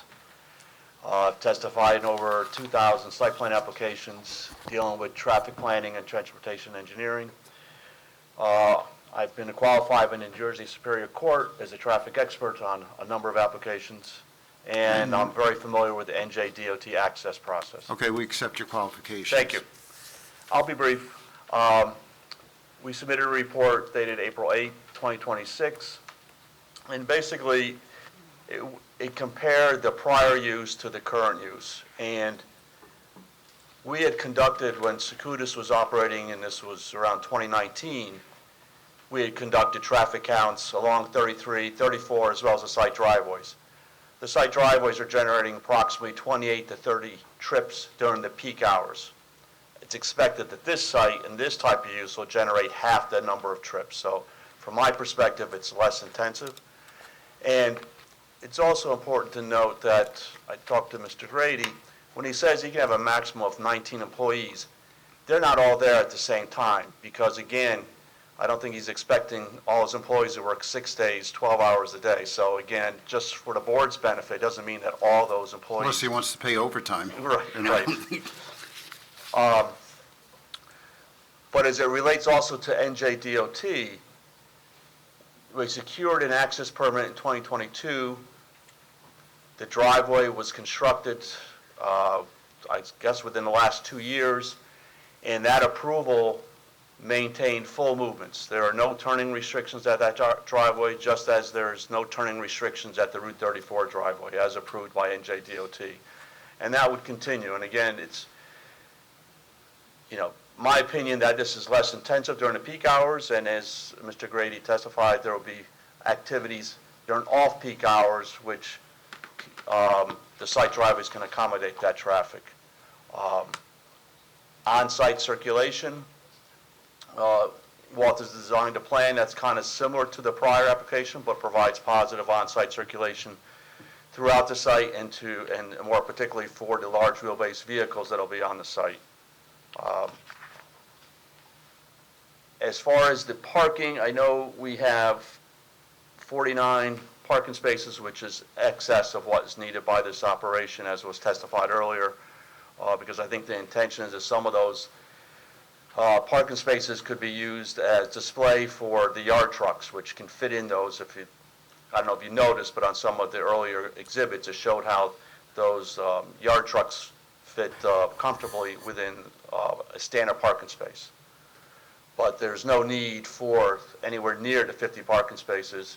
And again, I guess it's based on the ordinance, which is based on a traditional automobile sales facility, where this is, I'll consider a specialty type retail from a vehicle standpoint.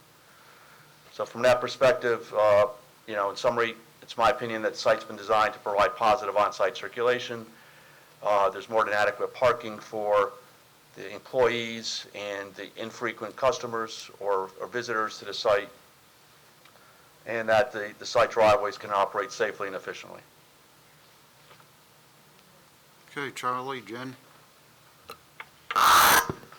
So, the prior applicant was largely, what were the maximum size of vehicles or typical size of vehicles coming in and out of the site? They were more Roll-off size? roll-off types, correct. But they did have an occasional tractor-trailer lowboys, I guess, as they moved some of their equipment.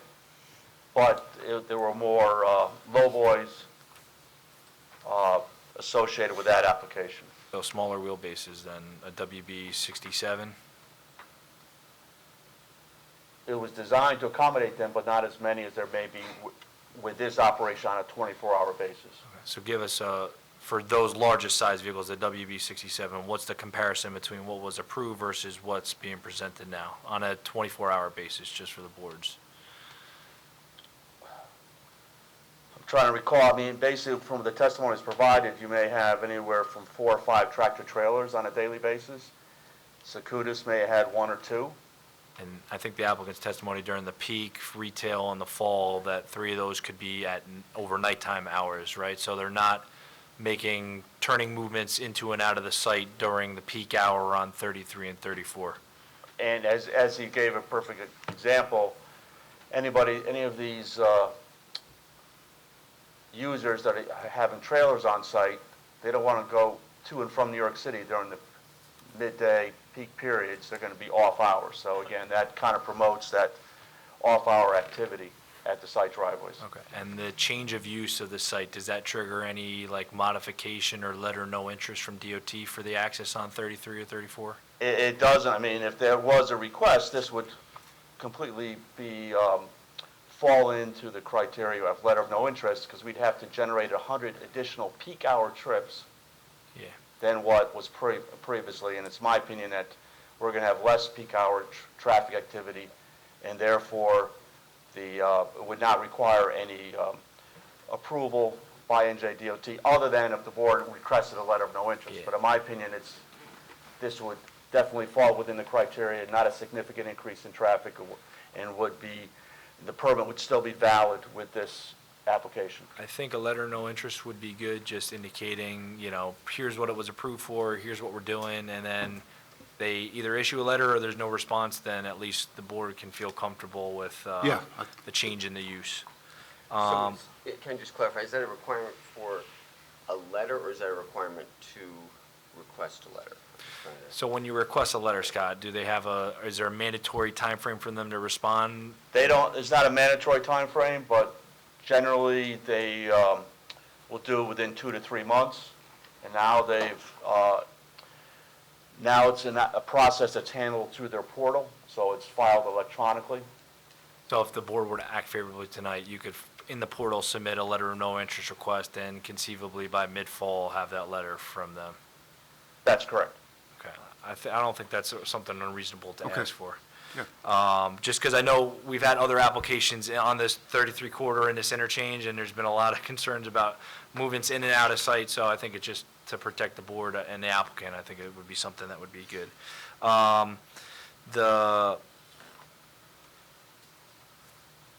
Coming into the site, so there's the gate that allows a tractor trailer to come into the site. Does that accommodate a full WB 67? It does, and again, that was a request, that was part of the NJDOT approval process, because the gate was closer to Route 33 in the initial submission. So the placement of the gate where it is today is consistent with the Dictated by requirement of NJDOT. DOT as part of their review, okay. Right. And then as far as circulation on site, it's all basically the same circulation pattern. It's really going to be up to the applicant. I know we talked about this ad nauseum about it's in their best interest to maintain these drive aisles 30 foot wide for ingress and egress, but also for fire and emergency access. So, I think based off of what we saw from the Dayton site, things are very orderly, so I don't have a concern from that perspective. I would just say we need to get something from the Fire Bureau as a sign off.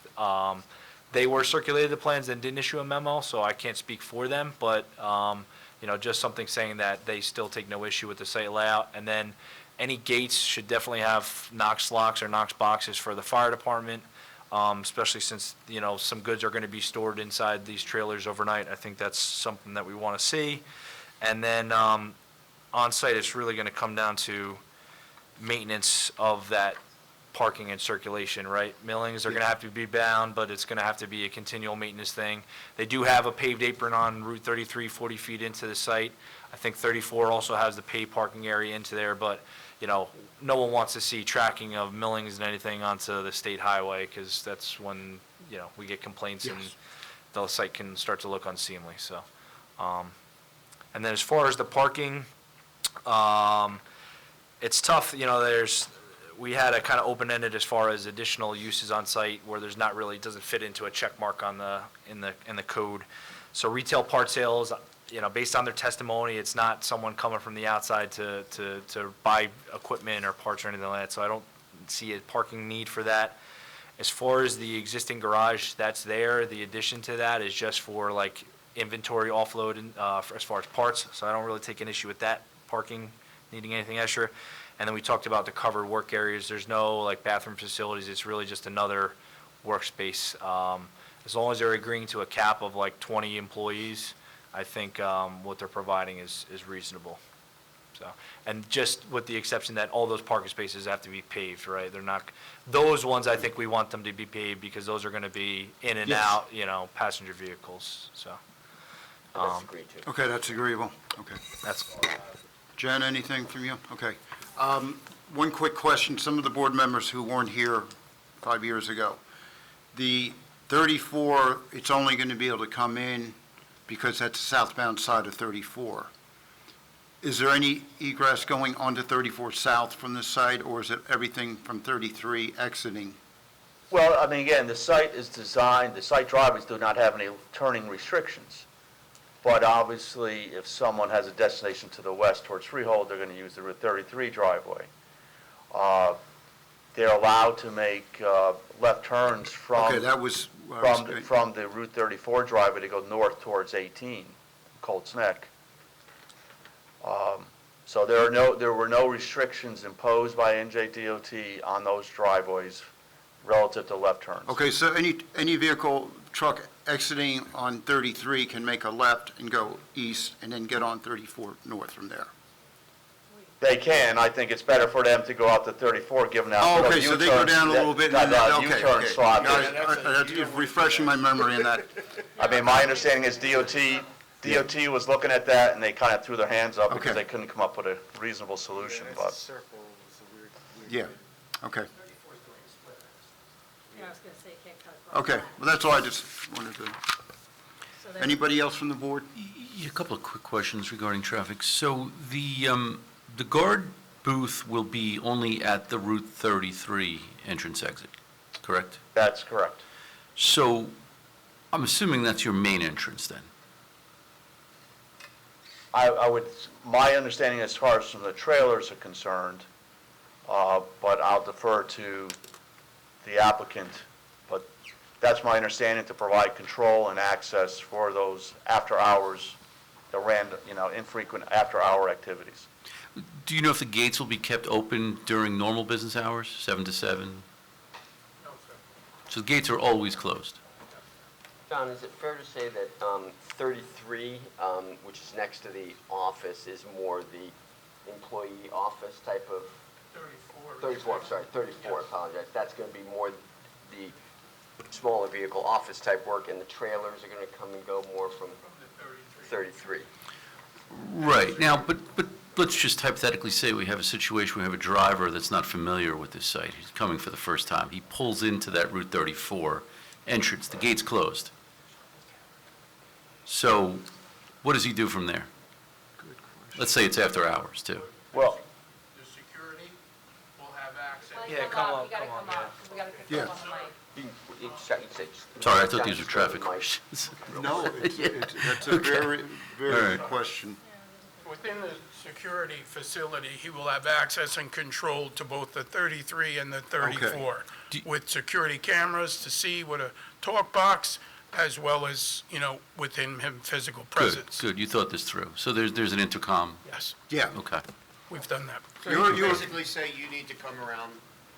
If he's trying to get in 34, You could, You it's could a gain trailer. access, Oh, you and can? then, yes, and then your flow don't wanna chart back it will out. direct him to where he needs to go. Okay, thanks. Okay, So, control, so they could remotely open the gate from the guard booth on the 34, okay, correct, all right, But the instructions will be they have to go through 33. correct. preferably, Majority, yes. yeah, okay. Okay. Okay? And just to clarify, the security people aren't your employees? That's No, they're outside They're outside services. sourced. Yes, we utilize Allied right now. Allied? Yep, Okay. okay? That's He it was- for He me. was ready for you, John. Thank you. Thank you. Anybody else from the board? Okay, at this time, thank you, Mr. Kennel. Thank you. We're going to take a 5-10-minute break. The board will take a short break now. Sorry. Okay, we're Now back. that we have all 7 of us back, we're ready to resume. All Lisa? right, the board will reconvene. All right, thank you. Our next witness is Anthony Scalise. He is our architect. And Anthony, if you can give the board the benefit of your education, licensure, and professional experience in front of boards. Sure. Graduated from NJIT, Bachelor of Architecture in 1997. My license is in current good standing. I've been in business over 26 years, and I have licenses in New York, New Jersey, Pennsylvania, and Massachusetts. And have you appeared before? And I've appeared before this board at least 3 or 4 times. We accept your qualifications. Thanks. Welcome back. Thank you, Chair. Okay, you wrote down the slide, so let's go to Yeah. slide number, page number 11, 11. please, on the slide. Sure. Back one. One back, yeah. Yeah, there we go. So, this showing the addition of the parts building. I was speaking with the client, the materials may change slightly. We may be using a more, like a brick and stucco panel versus metal panel there. But we will agree to comply with the design standards. I've done them before. We do, so for me, it was a little, not tough, but what you're seeing there is the north side of the facade, and then on the other side is the south side, and you could see there's a lot of articulation. You have the gable roofs. We're under 50 feet in length, and we have a lot of articulation. It's only on the right side of this image where we added a gable and we changed the materials so that we comply, because we are a little bit over 50 feet, I think, on that length.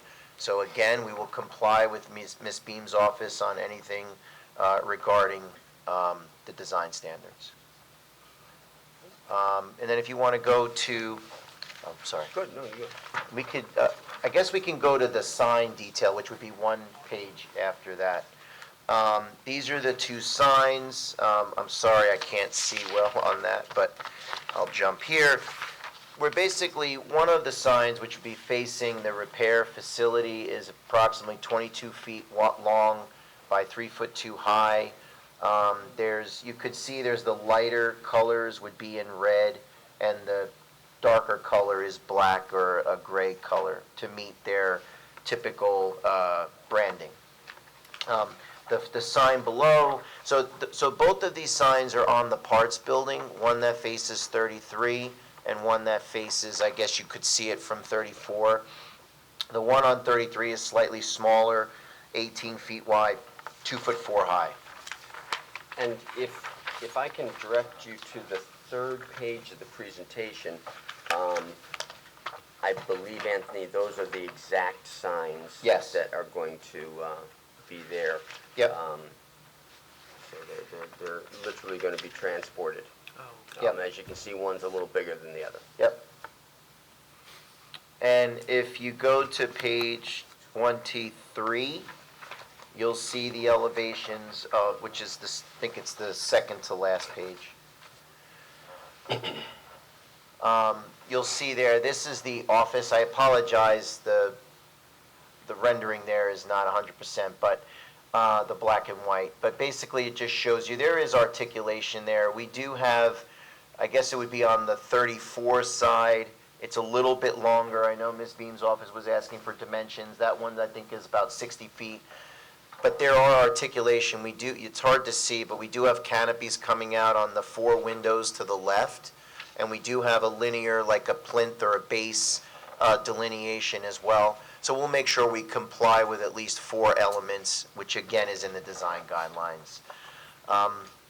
It's pretty straightforward. I think my colleague, the engineer, described the parts building. It's an office. This is an office expansion. It's about 2,100 square feet, which equates to, from the building code, about 14 people. So I think there was a conversation about 20 people, and I think we're right there. And that's pretty much my presentation, unless there's any questions. One question I have, the exterior buildings. Yes.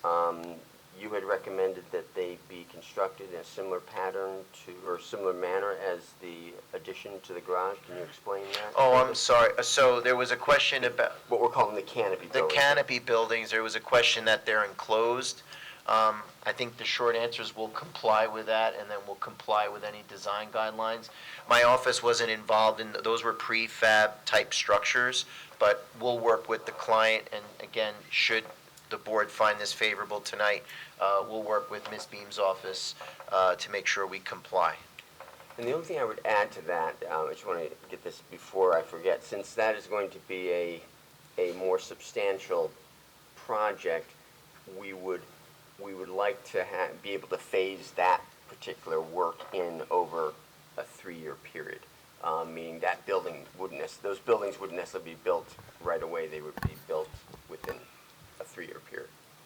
I don't have a problem with the phasing of the building. I think really just want the improvements of the site yeah, done. that's- So if you that guys is want to phase in the totally- building, that's totally fine. Totally is fine. I'm okay with it. Everybody else, with the structures. My only question, though, on that one is, if you're going to be doing the work in the buildings that involves the loud noises with the rivets, Yep. and it takes 3 years, it's gonna, We there's would no... have to do that, that work would have to be done internally. In the main So building. it would be in the existing facility, or the first building would be built more quickly. Until But we understand. Until the other buildings were built. Yeah, we understand that as a requirement. Thank you, Glenn. Yeah, thanks for clarifying that. The only thing, I'm happy to work with your office to make sure that, we have historically here, when we say, like, the bump outs, the requirements are like 3 feet. Yes. So like, I think that's a little difficult to make the structures actually usable, and we have, in many circumstances, granted the relief. So I would recommend that you get the relief, because we might be able to accommodate the same visual effect without the color physical, change, with texture or something I like love that that. you said that, yes, because of the type of building, and that's kind of why we didn't go nuts. I did a warehouse for StoneQuest a couple of years ago, where we did 3-foot. It's hard, when in the Yes. inside, it makes it very difficult. Exactly. So, and I Thank think you. this board in particular has recognized that, and Yes. as long as we come up with a design that breaks the facade a little. 100%. We could do, texture, color, I love it. something. And then I would just request that structure that you're now gonna work on, that canopy building, it just be done in a compatible style, so that it looks like it fits with the balance of the structures on the site. Of course. But I would take no exception. I've known Mr. Scalise a long time, so he does excellent work, and I have no doubt that we will come up with a plan that will make the site look great. Okay, I'm good with that. Well, thank you. I could tell you a story, or, no? No. Okay. No, it's not going to be tonight. Okay, I won't. Anthony, we do like to get home to you. My wife can tell me a story. Yeah, Tell me how she's good still the lights are. All right, I've been given 2 requests. One is for Mr. Cifelli to come up and provide testimony, and the other is for us to go through the conditional uses with Mr. Grady. I think okay, so. Which would you like first? I think that they want to hear from the site. Okay. Individual, but in terms of the conditions, you have 2 different conditional uses, so there's a host of conditions. My recommendation to the board be that Ms. Cafone, who will be up at the end, just look through we have a number of ones that say testimony needs to be provided. I don't need to go through one at a time. She can look through and identify those in those 2 conditions that you don't comply with and focus the testimony on that. We will take from that you do comply with the balance of the conditions, because there's like 20 of them. So Okay. instead of going one at a time, Yeah, no, go through, and then I think if that- there- I if we think don't, if you don't comply, the testimony will move I think forward. that's- If I they, think if you that's do an comply, excellent we'll idea. assume for the record that all the balance, you guys are compliant with. Understood, and so I'm not going to bring Mr. Grady up. Yeah, I think that's fine. I'm going to just say, Board members agreeable with that? Yeah. So we're going to get the contractor up. all right, Mr. Sabelli. Thought it might happen. You need to swear Mr. Sabelli in. Do you swear the testimony you give will be the truth, the whole truth, nothing but the truth? State your name for the record, spell your last. Rick Cifelli, Cifeli. Andy, on a legal standpoint, do we need to get anything on record? He's a contractor. I don't know. Yeah, I trust Chris to give background, Yeah, who he is. Yeah, and what Sure. he's doing. So, Rick, could you let the board know where you work, your familiarity with this project, and your overall experience? Sure. as a background? I've been involved since the first application with the Scooters, figuring out. Where do you work first? Oh, Cifelli Construction. Okay. We've been in business for 55 years. My father started the company. I took it over about 35 years ago. Okay. Wonderful. And your involvement with this project? We started working with the Securities during this application, figuring out how the improvements were going to be done, and with Walt Hopkins' office. I do a lot of work with Walt Hopkins. That's why I brought him into the Securities to try to design this job to mitigate the wetlands. I've done a lot of wetland mitigation myself on properties that I own and worked together with the DEP. We started the work there on the site now, as everybody can see. We dug the detention basins, the stormwater collections in. We hired Lazuski, which ran the force main to Toll Brothers, and Kometz, that's going to be doing the jacking and the boring of the 2-inch force main under Route 33. That's scheduled tentatively for the week of August 20th Okay. to jack the sewer. The water's already there on site. Okay, so right now, you're construction and contractor, you're familiar with the site? Yes. So, okay, so you'll give I've us already- test. When did you begin doing the, work? You said you were hired years ago, but when did you actually start doing the? We started that doing the was work required probably by the in board April, we started, Of this year. of this year. Oh, okay. Last year, we did the DOT curb work on the outside, Route 33 side. That was done then. We had to change some plans around. The treatment plant that's going into the pumping station, the truth of the matter is, if it was in where it was supposed to be, we would have had to rip it out, because that's where the building's going. So I think a lot of this was stalled a little bit, just because of negotiations going on. I had a pre-construction meeting in town with Justin, Mr. Rizzo, and the powers to be here, and they agreed with us. They couldn't understand why we were doing the site work, right, without working together with John and his crew on these plans. So there's a lot of stuff that overlaps, and that's why some things were stalled. So you're not going to do it and rip it out, and John's going to have to do it again. So now I think everybody's aligned well, and we're going to run the sewer probably, like I said, the week of August 20th is what the schedule is. The water's on site already, and, we're going to keep on moving the way we're moving now. And let's maybe, okay, so we've got the sewer likely to go in on August 20th. Yes. Do you have any plans for removal of the septic system? No, not until Okay. the sewer's connected to your buildings. Okay, so that'll be a later Yes. task. Right, but and- we're looking for hard dates, we're not just looking later. So how long after the sewer's connected can we expect the septic to be abandoned? Well, you're not going to have sewer to the property then, because it's got to be connected. So I you need. understand that, so Yeah, but when? how long after the sewer's connected Yes. do you anticipate removing the septic? Oh, after it's connected to his new building? It's got to be connected before I can take one out, right? That's the Okay, but you're not catch-22. answering my question. No, I'm trying to answer your question. What you're saying is, when are we going to connect our sewer to their building? Their building is not constructed yet. I understand that. Yes. The question becomes. Yes. When the sewer's connected. Yes. How long after will the septic be abandoned?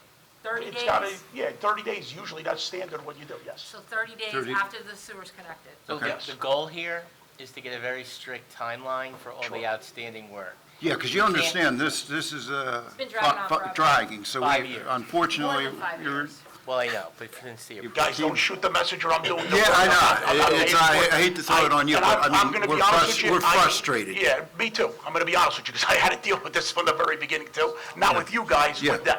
So I can tell you one thing, I know they posted a $400,000 cash bond that I'm sure he wants to get back himself, the Securities. right? Yeah. He posted inspection fees, they're all posted. I'm sure he wants to get his money back, and I'm sure he wants us to get this done sooner than later as well, to be very honest with everybody. Okay. So just to chart out these timeframes. Yes. We're talking about,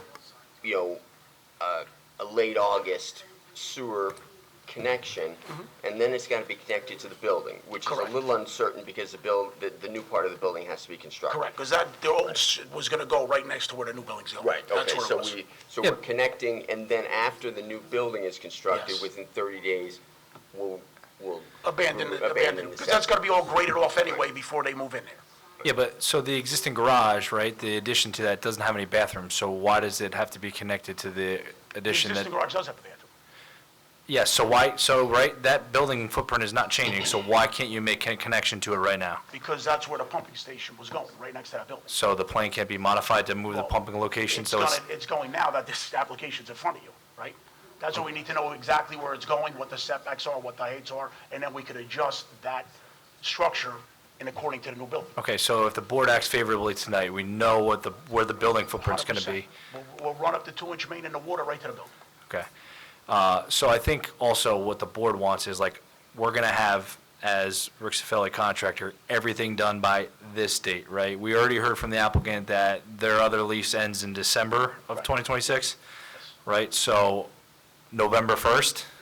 Yeah, my only concern is, and just to be honest with the board and everybody, and I've done this several times with the DEP, is that the plants that are constructed on here and designed are not available through the DEP. They said they don't even know why they're on the plan. So I just was talking to Walter about it, we're working together with them. So why is this coming up 5 years later that we can't get the plants that are on the approved plan? Well, no, Like, what has happened in the last 5 years that There's a lot of wetlands, wetlands. that it has nothing to do, nothing that's being proposed with this application is changing what the wetlands restoration is, so why hasn't that happened in the Well, last the 5 timing years? is different than when it was approved. Now to get the plants today, because there's a lot of wetland restoration going on, so the plants that we're requesting are scarce. And I can get you a letter from the DEP stating that. I just want to stay on, so we've got a plan for sewer. Let's move to the wetlands restoration, Yeah, just so we that's can what we're kind of discussing. get a clear testimony on this.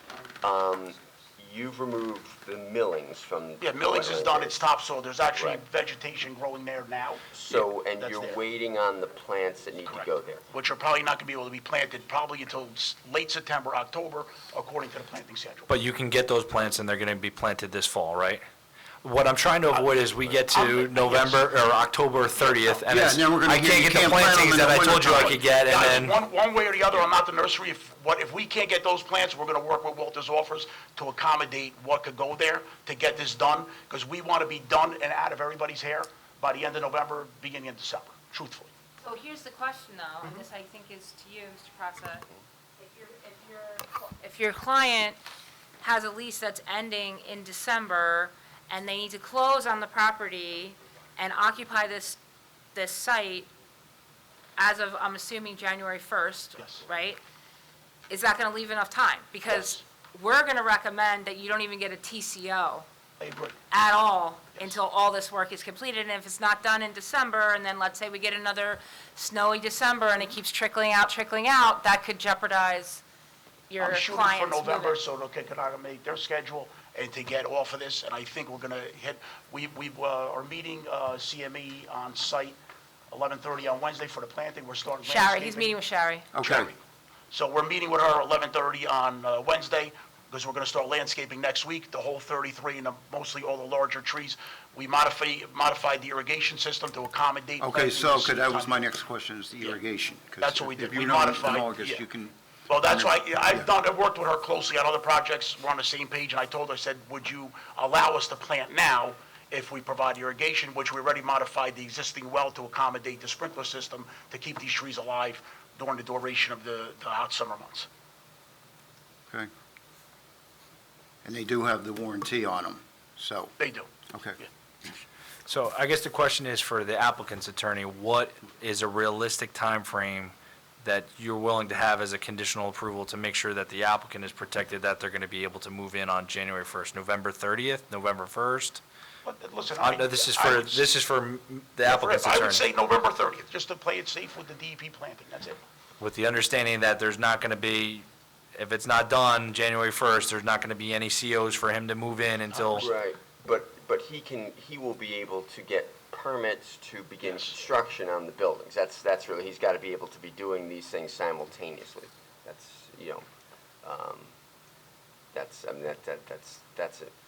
kind of But I critical think if once he's they going to make get this their time frame preliminary work. approval, right, but you have their location. No, they of need the to get new building. resolution compliance before they can draw building permits. Right. Oh, no, I agree. Understood, Yeah. yeah. So, and that's fine, as long, yeah, this is a tight schedule, we understand that. But, so if we get, you think you can get this done by November 30th? Yes. Okay. Put that date. Jen, Charlie, you okay with that? I mean, they're agreeing to the conditions, so Yeah. they got to abide by it, you know? Board members? What he said, Okay, they're agreeing to it. so that's fine. Try to get done sooner if I can. Okay. Okay. I think there's no Any more. other site work you need to, No, I think that's it. any other questions? Well, in case we have somebody from the public or has a question, you'll be around. in Sure. case- Okay, I'm not going thanks. anywhere. Okay, thank you. Thank you. All right. Planners are our last witness. Good evening. Good evening. Hi, stranger. How are you? Nice to see you again. For the record, Christina Zaro-Cafone accepted, I think the board has to accept me, right? I've been sworn, so they have to accept my credentials. Still Yeah. licensed as a licensed Okay, professional we planner in the accept state your of New Jersey. qualifications, thank you. Thank you, Chairman. So I know you've heard a lot of testimony tonight, and it's my understanding that you would like us to go through the planner's review letter dated July 24th, 2026, and go through the specific conditions that we don't comply with. So starting on page 3 of 4 of that letter, and I should say that, It's not 3 of 4, it's 3 of something else, but Oh. obviously my technological. yeah, so 3 of, it looks like, 3 of 9, it really looks like, 3 of 9. So, yeah, page 3 of 9. Correct that header for you, Ms. Beam. It's an interesting application because we're located in the HD3 zone, which conditionally allows service stations, auto body repair shops, and retail sales and showrooms for vehicles. So as you heard from the testimony from the operator, we don't fit neatly into any of those descriptions, but your ordinance doesn't make a distinction between the very unique business that the applicant operates and then say like an auto body repair or like a Ford dealership, right? So we're governed the same way that you would the retail sales of a commercial car lot. So there will be some deviations, and I'll get into those, but just keep in mind that we have a somewhat interesting and neat use that doesn't really fit neatly into the zoning requirements here in Howell.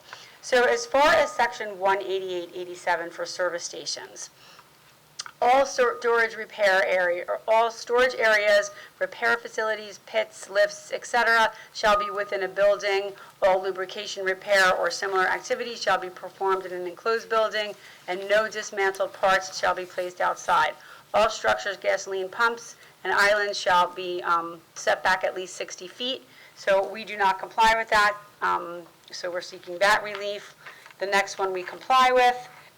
The exterior display and parking of equipment for rental or sale shall not exceed 20% of the lot area. We're going to request that relief just because this is a 13-acre lot and it might be close, so we're going to go ahead and request that relief since we do have some areas devoted to that. Service stations, Scott Kennel talked about this.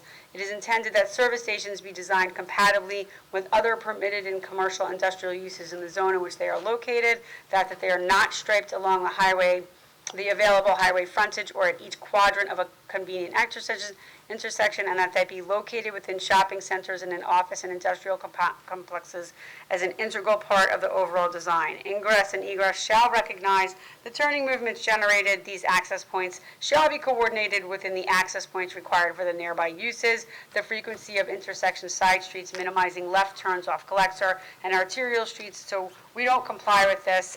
The south garage is located in the front yard setback. And Scott kind of already provided testimony that he thought the access to and throughout the site would be safe and efficient. Moving next to the second set of conditional use requirements for auto body repairs, we will comply with 1, 2, 3, and 4, which requires all vehicles to be performed in an enclosed building. We agreed to comply with that. No outdoor drainage or hydraulic lifts, we will comply with that. No outdoor storage of damaged vehicles, we will comply with that. This next one we don't comply with. Outdoor storage areas for vehicles shall be screened from public view by a fence of at least 6 feet height and a row of evergreen plantings.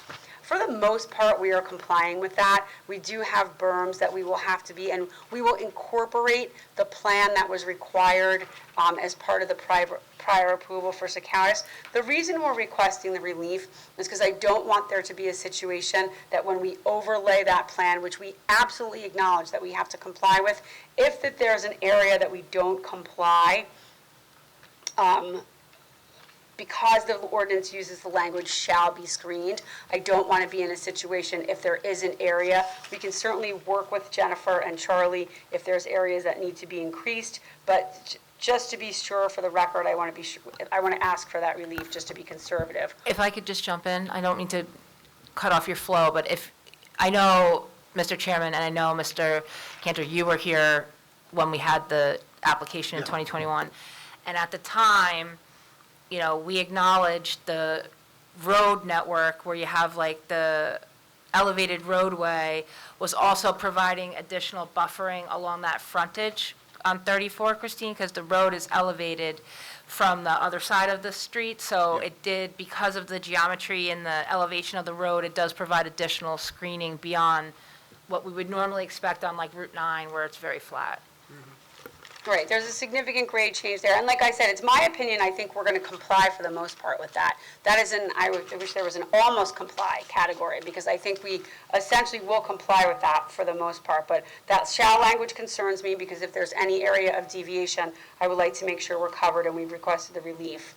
Number 5, we comply with the vehicles shall be located 20 feet from any side or rear property line and 50 feet from any adjacent residential.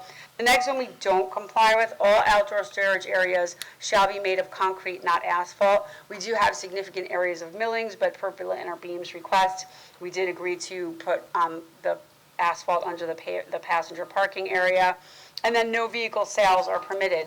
Of course, the applicant already testified as to the fact that we will be selling things like yard trucks and trailers. However, as testified by the applicant, the lion's share of his business is to his existing customers. People don't come here on a Saturday afternoon. You're not going to see those crazy dancing guys advertising, $9.99 for a Chevy Cobalt this week. So it's not how the business operates, and you're not going to see that. So I think that there's no concern about the sale of vehicles here.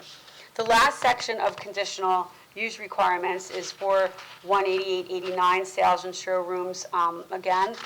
So the first requirement here is that signs shall conform to the requirements. I think we're still asking for relief with regard to our setbacks of our monument signs. And the number, right. So I think technically we do need to seek that relief because it does require compliance with the underlying sign package, which we don't.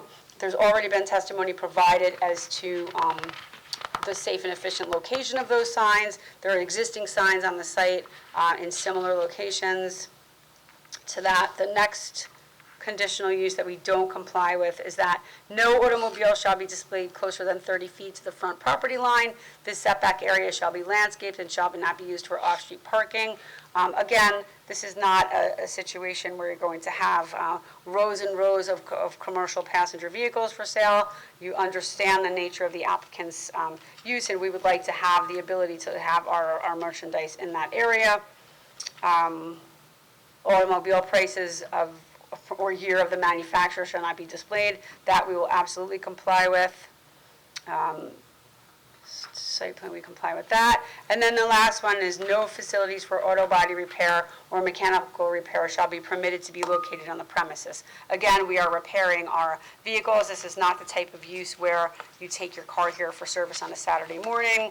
It is limited to the applicant's customer base and fleet. So with that being the unmet conditional use standards, unlike a D1 use variance for a use that's not permitted in the zone, you have to find that absent compliance with these conditional use standards, this is still an appropriate location for the use. So I would point the board to the direction of the purpose of the H3 zone, which is listed at section 188-78-2 in the ordinance, which talks about providing highway-oriented development along highway corridors that will provide a balance of social, economic, and cultural opportunities.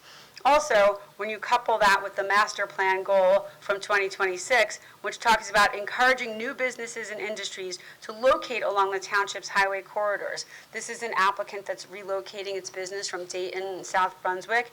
It is, I think, a very good corporate citizen. I think it will be a substantial improvement over the existing site conditions.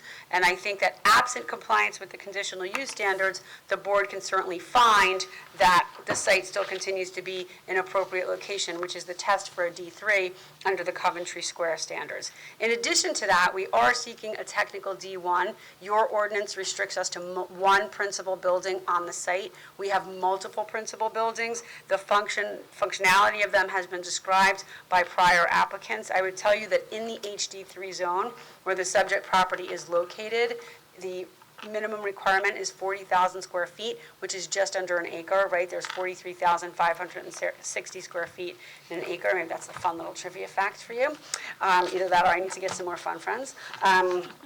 So with that being said, I think the site can certainly handle the D1 and accommodate the D1 for the additional principal uses. And I think that certainly the board could look at criteria G of the municipal land use law, which talks about sufficient space in appropriate locations for a variety of uses. In addition to those D1s, the unmet D3 and D1, we need a handful of other bulk variances. We need a variance for the fence height, which was already testified to. The signage also is a bulk variance as well, but it's also a D3 unmet conditional use standard. And I think that is the totality of the relief. So in my opinion, the board can grant the bulk variances under the C2 section of the statute. It's a better land use alternative. We certainly want our sites to be functional. We need signage to get to them. This is a large, somewhat awkward site, so I think the board could look at criteria H, which promotes the free flow of traffic, for the sign package. So with that being said, it's my opinion that we substantiate our burden of proof for the D3 and the D1, as well as the bulk variance relief associated with this application, and it implements both the stated purpose in the HD3 zone, as well as some of the goals in your recently adopted 2026 master plan. Christine, do we need to add a variance for the outdoor storage based on the fact that there's merchandise in the truck, in some of the trailers? I actually think that's one of the unmet conditional use standards. I think that's definitely relief that you should request. But I think it gets subsumed within like the use variance itself because it's part of the overall operations of the site. You know, we don't allow outdoor storage. In this particular instance, my professional opinion is given the security measures that they've taken, the increased fencing, and once the landscaping gets installed, it's screened from view. I could tell you that DOT apron on 33, I don't know when it went in, but I drive by there on a regular basis. I've never even noticed it. So I think that, quite frankly, I would have just been singing purpose I, quite frankly, which is promote a desirable visual environment. The site right now is in terrible shape. I understand that it's in the process of being cleaned up, but it's been in a state of disrepair for a long time. I think that the aerial photograph of the site in Dayton is very clear that this applicant keeps a very orderly, organized operation, and it's not haphazardly strewn across the yard, which is what we've been experiencing for how long now. So yes, it sounds like it's a lot of relief. I think, if you just itemize it, yes, but overall, I think this is a significant improvement over what was there, what is there. There's a couple little things I know that Charlie wants to go over, but from a planning point of view, I take no exception to the relief that's been requested. I think that the applicant has been very amenable to any and all conditions that we've asked for to make sure that the site looks and functions the way it's intended to. So I would take no exception should the board act favorably. Okay. I would agree with the criteria I did not want to incite a riot and use that. We had a very long conference call for our team, and we know the board is very sensitive to the aesthetics of the property and the lack of curb appeal that's on it, so I did not want to rely on the fact that we're making it better when we probably should have upgraded it, to... But it's going to be a substantial It's improvement. going to be a substantial Gotcha. improvement. And we have done quite a bit of functional improvements to the site, but the real curb appeal improvements haven't happened yet, and they need to. I've been out to the site as early as this morning. I was there, and we have a lot of work to do to improve the curb appeal. So, Charlie? Mr. Chair, just two last things that's not really planning related. So, one of the things that I know was discussed at length at the last hearing for this application was the board may recall, some of the site had like trailer parking spaces, and then some of it was roll-off containers, and some of it was like equipment spaces. Now this is largely all tractor trailer spaces. They do show the dolly pad where the tractor trailers were supposed to go. I think all the new tractor trailer spaces, I would recommend that the board require dolly pads be installed for that. That was in lieu of paving all that area and it being millings. So I would recommend that be a condition of the approval. And then the second thing, when the concern about the site not being paved, there was a site meeting between myself, the applicant, and the fire official, and we walked the site, the existing drive aisles and everything like that, and the fire official signed off on he was acceptable with the surfacing as being millings. I would request that as a condition of the approval, we coordinate for such a site meeting, and if they feel in their in their expertise that this needs to be paved, that be something that have to be done. If they feel that it's what's there, it can be supplemented and support a fire access, apparatus, then that would be acceptable as well, but I think we want to get the Fire Bureau's comment on that. And it, like I said, it was a boots on the ground walkthrough with Fire Chief Lewis that, came to that waiver relief. Is that something the applicant's amenable to? So I think so. I'm trying to just want to clarify. So we're saying that as long as the fire chief is amenable to it, the use of millings will be acceptable. Is that Correct. and condition on his or her approval? Yeah, it's Chief Proc now. Yep. And you're okay with the dolly pads for the trailer? And that also serves as like making it like, here's where I'm supposed to park my trailers, and it's not a free-for-all. I think that was the concern too, is one, it's not in the applicant's best interest to be parking across the circulation, but, if we at least have some kind of designated space with the dolly, then, it's clear where tractor trailers should be parking and where they shouldn't be parking in lieu of paving and striping fire lanes and everything like that. I think, John, are you okay with the, okay, tell us the concern with the dolly pad. Yes, you do. Again, Got to get all the way there. in our previous application, we have gone through this with the millings versus, paving. The cost of paving is extreme in comparison, and we've painted, lined, and/or, bin blocked our lanes so that they can't be out of organized parking. So it's the cost is really the driving force of the milling versus paving. And the pads, they're all different size units. Some are 40, some are 53. So to utilize the space that we're requiring is an offset. It's very difficult to work within that padding.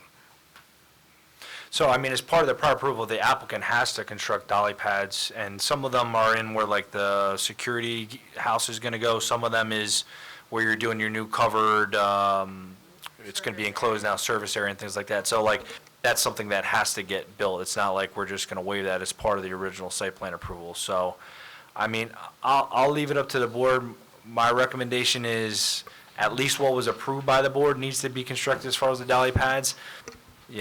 I think having it for all those tractor storage spaces, I get there can be different sizes, but at least it sets a benchmark of where they should be parking. I'll really leave it up to the board. I think it's something that and that was one of the give and takes with not paving the whole site and not striping parking spaces and everything like that. It was creating some location where it was clearly defined where they are supposed to be parking, where they're not supposed to be parking. I'll leave it up to the board, but that's where my head's at. So as far as alternatives to kind of, meet halfway. I mean, could you put bin blocks along the circulation aisle to kind of delineate those areas? You know, maybe they just install at least equivalent to what was supposed to be installed on the prior approved plan, and then some of these areas that were supposed to be roll-off containers, maybe those cannot be that to accommodate for these different size type of vehicles. Yes, but I think, Is this some, John, let me ask you if this is, because just looking at the plans, the layout is a little different. So it seems like it may be something that the engineers, I think in good faith, you're trying not to. we're not gonna waive We're not not gonna installing the just- dolly yeah. pads that was like discussed at nauseum in 2021, so. And it's what- also, you know, you're putting heavy equipment on millings. So, like, you're already calculating it into your stormwater management as impervious. The board typically likes to see these areas paved and striped. They're not suggesting that, but the dolly pads are something that I think is a compromise that would delineate the area. I think it doesn't cause a problem from a plow standpoint, and it would provide a comfort level that, number one, it would accommodate the heavy vehicle, delineate the area, and not requiring the entire paving of the entire area, which they could require, which I don't think they are, but they could. Yeah, I think we're stuck with, I just don't quite know where they're gonna go based upon the different layout, but I think, you know, we can work out the dolly pads. Yeah. The basic intent of the prior application. Yeah, and what I would say is the board was particularly concerned with the prior application and use of how it had crept over time without approvals. You know, there's a conservation easement that has, you know, easements and fencing, but there's also a stormwater management basin, so we don't want to see this site inadvertently creep and, you know, encumber on, you know, encroach on those stormwater management improvements. So, you know, I think from a functional perspective, it's a good thing, but also it gives the board some comfortability that the site's not going to be used, you know, differently from how it was represented to the board. Again, we have our water retention ponds on premise now. We don't have it in the slideshow, but again, it's all bin blocked and it's diverted so you can't encroach upon that. I think what he's saying is that he wants the dolly pads in the nicest possible way. I think that Walter's office and T&M can work on how to make that functionally happen. But I don't see a scenario where that's not going to be something that he's going to recommend that the board require. You have to do it. Yeah, there's no choice. You have to do it. Mr. Chair. Yeah. What Charlie's suggestion for Chief Prochnow to visit the site and go, and, because Chief Lewis isn't with us anymore. Yes. He's with us. He's still alive. He's just not with Howell. chief anymore. Right. So, because I had looked at Charlie's report, and that's what I was talking to Charlie and Jen about, was the paving of the ingresses and egresses. And what, you know, striping might need to be done on the ingress and egress. So to have Chief Prochnow's input on that, or even, what about striping for fire zone stuff? Is that, that's what the walkthrough is for. that'll be, he'll take care of, yeah, that's what I'm, Yeah, what so I'm thinking. the discussion that was had with Chief Lewis on site, you know, 6 or 7 years ago now, was it's not atypical for a contractor storage yard to have like a gravel or millings, and like it's in their best interest to keep things organized, and as long as they're adhering to the plan and things like that. But this is a new user and a new application, so, you know, I just wanted to make sure we're discussing it again, because the use is different. But I think with the dolly pads, at least it creates almost like parking spaces for where they should be parking. And I think we just want to make sure that there's a clear circulation through the site for a fire. If there is goods that go on fire, that they can get in, get out of there in a safe and efficient manner. Is there any potential that the dolly pads be asphalt rather than concrete? No. For the weight distribution.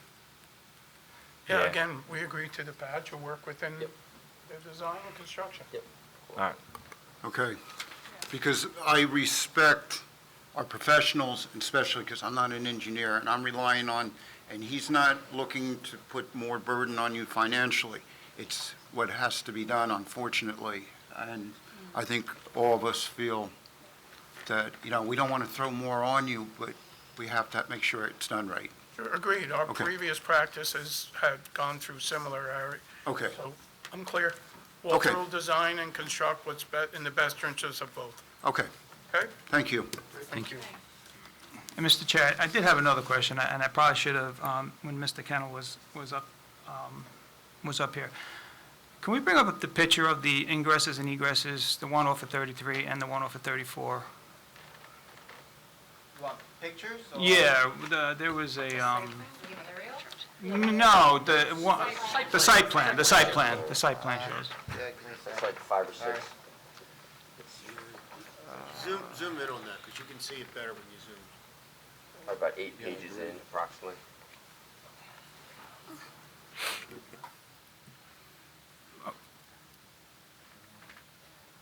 I just wanted to get John to find it.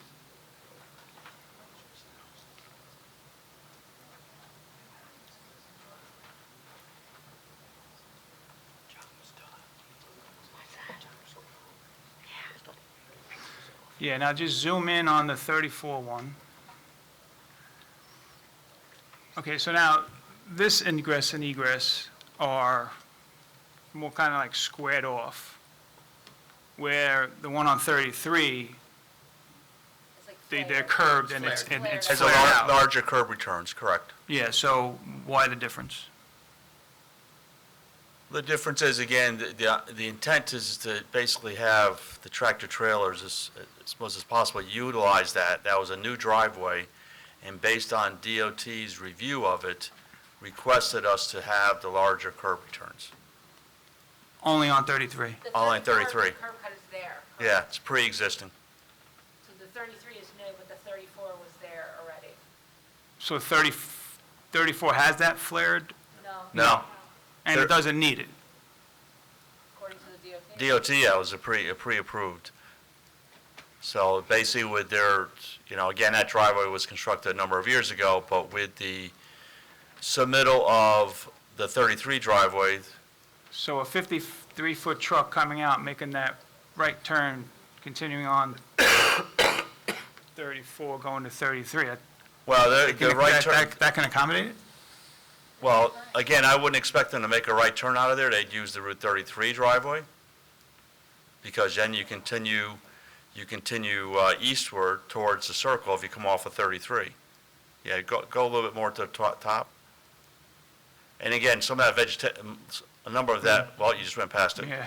I think they have vegetation That's an older, covering it. I guess that's an older aerial shot, because the most current one has that driveway on there. So the trucks leaving, going on to 34, won't be making a right turn? I would expect them to use the Route 33 driveway if they want to go 33 east. If they're going 34 north, then they would use that driveway where they're making a left turn to go to Route 18.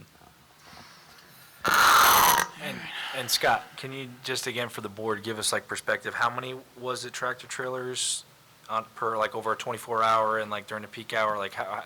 I mean, on a peak hour, you may have one, but for all intents and purposes, they're going to be more as oriented to the off-peak hours. And it could be up to 10, but normally on a regular occurrence, it's 4 to 5. In a 24-hour period? Correct. Right? So the likelihood that two of those are trying to come in and come out at the same time? It's very unlikely, yeah. But I don't, again, yeah, so there's the access, that's what's been constructed. And again, really, and I know that was a comment in Charlie's review letter about the throat, needs to be fully constructed. What was done was, everything within the DOT right-of-way was constructed so that the permit is still in effect. So that's why you only see that small portion, because all that's constructed is within NJ DOT right-of-way. Okay. DOT signed off on it. I mean, That's 33. 33's where it's flared out. And again, you got to remember too, on that 33 driveway, we're making a 180-degree turn coming back into the site. So it's not a true 90. If you go back to the site plan, and look at the site plan, we have, as you come into the site, making a right turn, you're doing a 180-degree turn. So that's the other reason, so we, have Yeah, the 'cause when aisle they come running. in, they got to do this. Yeah, 180 Yeah. degrees, so that's the other reason too for the geometry, whereas Route 34 is it's 90 degrees. So the trucks leaving, going on to 34, they're heading Towards 18 north, north. correct. That's a tough one, though, right? So they can make a left turn from? They're going to make a left turn? They're permitted to make There's left no turns there. restrictions. But again, it's going to be generally off-peak, it's not during the peak hours. I mean, left turns are permitted from the other industrial uses across the street as well. What's the, That's the new what's the driveway. posted miles per hour on 34 right there? 50. It's reduced. I mean, at its peak, it should be like 50 or 50. But it reduces as you come down into the Yeah. interchange. Yeah, okay.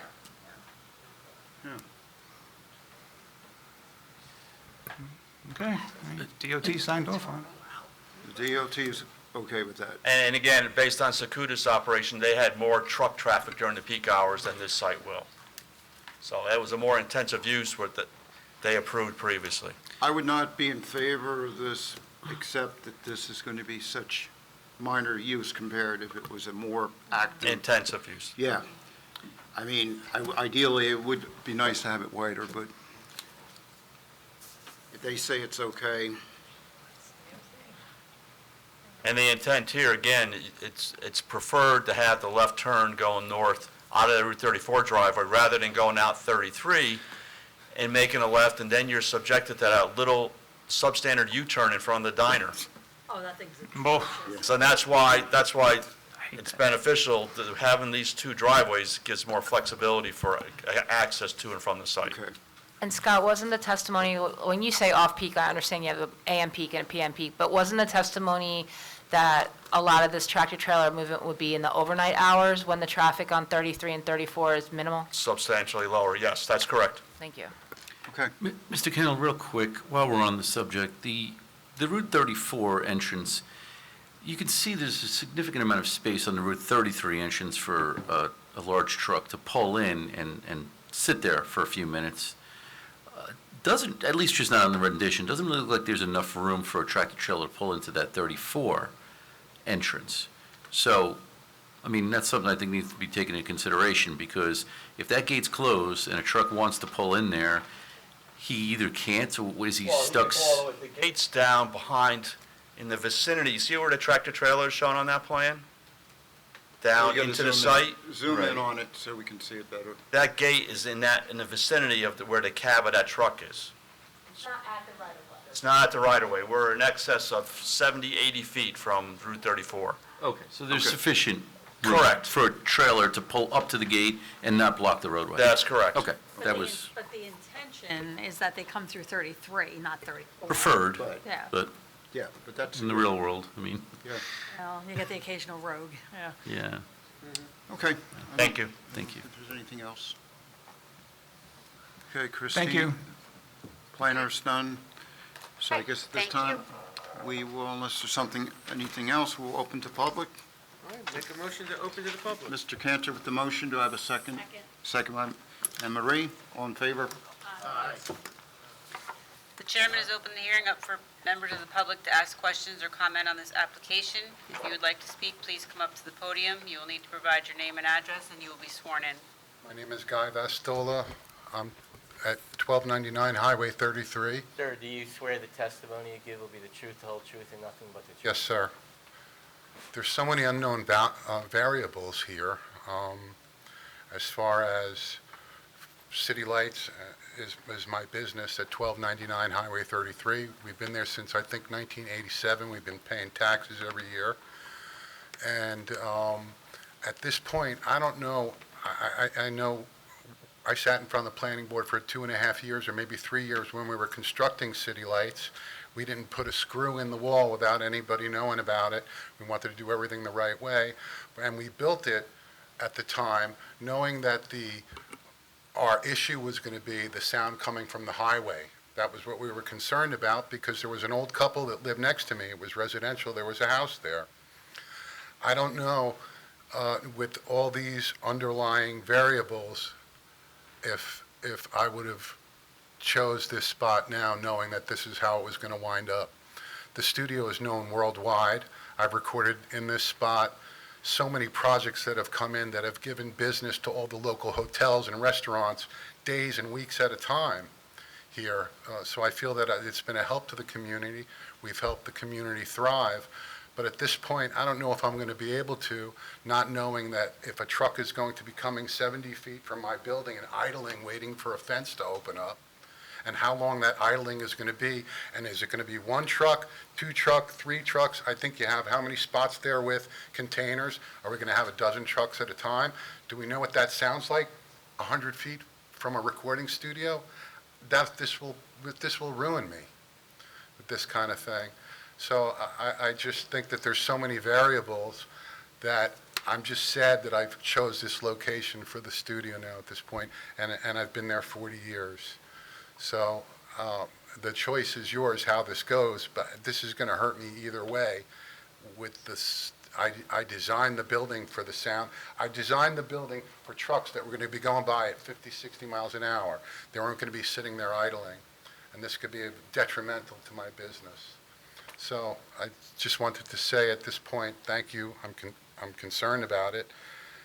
I love bringing new businesses to the area, and this sounds like a beautiful thing, but for me, it's not going to be. Okay, I'm going to ask our planner, if this did not go through, could go to the planning board, and it could be a more extensive application, which is more of a concern I have for you, because I think this is going to be lower key than if we do not approve this application, we could actually see more extensive noise and intrusion.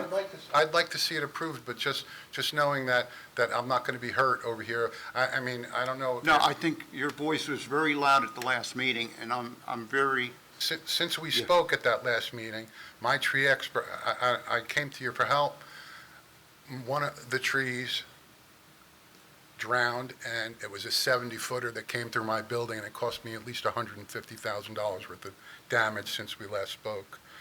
I was concerned then, and I just don't know anymore if I'm getting through, but... I think you are, but Jen, can you just...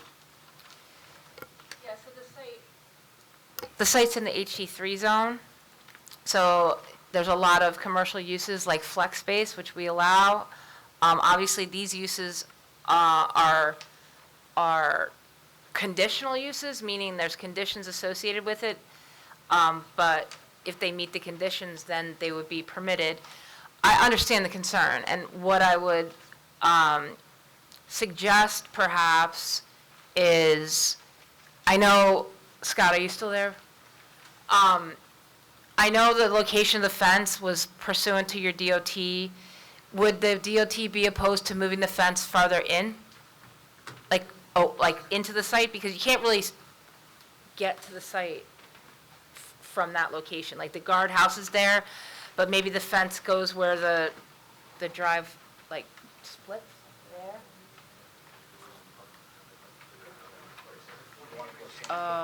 While you're looking that up real quick, has anybody done noise studies over there to determine, like, in terms of traffic and things like that? No. That might be worth looking into. I'm not sure if you can do it or not. I understand the concern, especially, I will submit, and I'm not opining because I know you've been incredibly patient over the course of at least the past 5 years, if not prior to that. But the majority of this truck traffic that they're talking about coming in is going to be done overnight. Do you record overnight as well? I just don't know how your business... 24 hours. Got you. I just didn't know how your business functioned. Really, nighttime is the cream puff hours. That's the time everybody really wants. Got you. Would there be a way to limit the access in off of 34? Jen, I spoke with the applicant. We can move the gate approximately 100 feet further into the site. I think that would help you. Okay. I mean, I understand your concern, but I think 100 feet would help. I hope so. Because the idling, if there's That's what I'm idling, saying. that moves it away further. I think that would help. I don't know if it will solve the problem, but it will help. We're really not going to know until it's all... I understand. Well, and I would also suggest that, I know they were going to do chain link fence, but maybe it could be a solid, like, white vinyl fence along that western side of the driveway to provide like an actual physical hopefully to maybe cut Yeah, down it's some of the noise. also the vibration. If you have all these trucks vibrating, that's kind of what it is. The idling is an issue. Yeah. I built it for the side of the highway for trucks to go by. The construction was mainly for that, and we sat in front of the board. We did everything that we had planned together, and it actually, our design landed the cover of national magazines. The studio was on the cover of Mix Magazine and Pro Sound News, basically because of the guidance that you guys gave me too. So it was great that we have a world-class studio. That's why I'm concerned. That's why I'm concerned. Yeah, I mean, I think a solid white vinyl fence, 8 foot high on the west side of the driveway up to where the gate, the new location of the gate's gonna be, would be helpful. And then also signage requiring no idling once they pull into the site, I think would also be like something that can be implemented. Thank you. I just wanted to put this on record. Thank you Okay. very much. Thank you. Okay. Anybody else from the public? Seeing none, do I have a motion to close? Nick Barillo with the motion, second by Anne Marie. All in favor?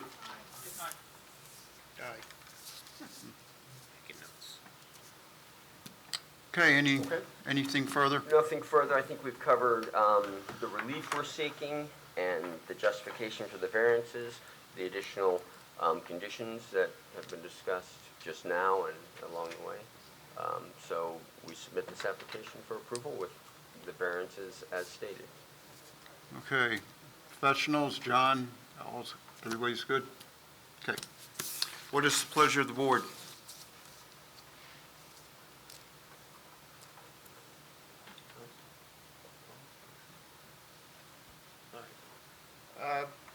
Mr. Chairman, I'd like to make a motion, this is complicated, but I'd like to make a motion that we approve the variance, bulk variance and preliminary and major site plan with all of the conditions.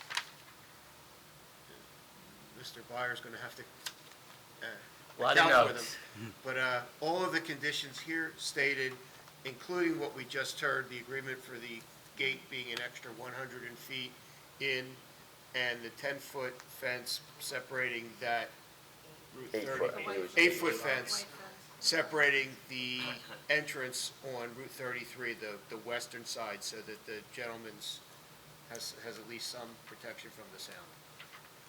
So with all that, I make the motion that we approve it. Okay, motion by Mr. Cantor. Do I have a second?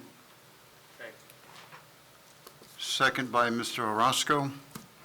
Could I have a roll call? Mr. Barillo? I think with all the conditions that have been put on the applicant, our board professionals seem to have a pretty good handle on the application, and I'll vote yes. Mr. Cantor? The only thing I'd add is it's a heck of a lot better than what is there now, and it does seem to be a unique kind of business, so yes. Mr. Orozco? Yes. Mr. Ryan? I think this is going to be a good project to take that space, certainly clean up the area. I would make one recommendation that when they phase in fixing the covered work areas, the one closest to the sound studio be the first one. Yes, yes.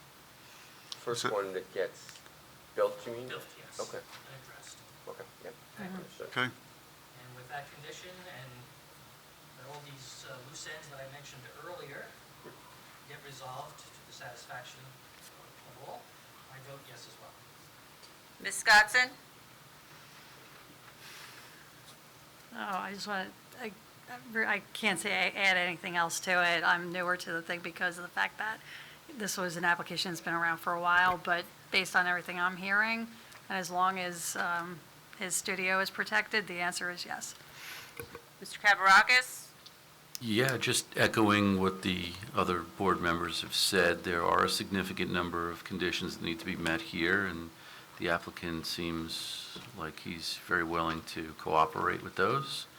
And if this site looks anything like the site in Dayton, then it will be a very substantial improvement to the current state of the site that's been there for a number of years in disrepair.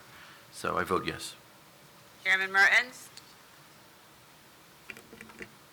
This site has been literally a nightmare to look at for the last, I don't know how long, even. So anything going forward is going to be improvement. But I am concerned about the noise because we went through this before. So as long as the applicant is willing, and like Mr. Ryan says, they can put their effort into taking care of the west side, all requirements there. I think, based on the planner's testimony as well, and our planner, I think it's more positive overall for this, our town, to have a site, and the pictures I've seen of your site up in Dayton, based on the testimony, I think it's a good fit. So I'm going to also say yes. Motion carries, application is approved. Good luck. Mr. Grady, thank you for coming to Howell.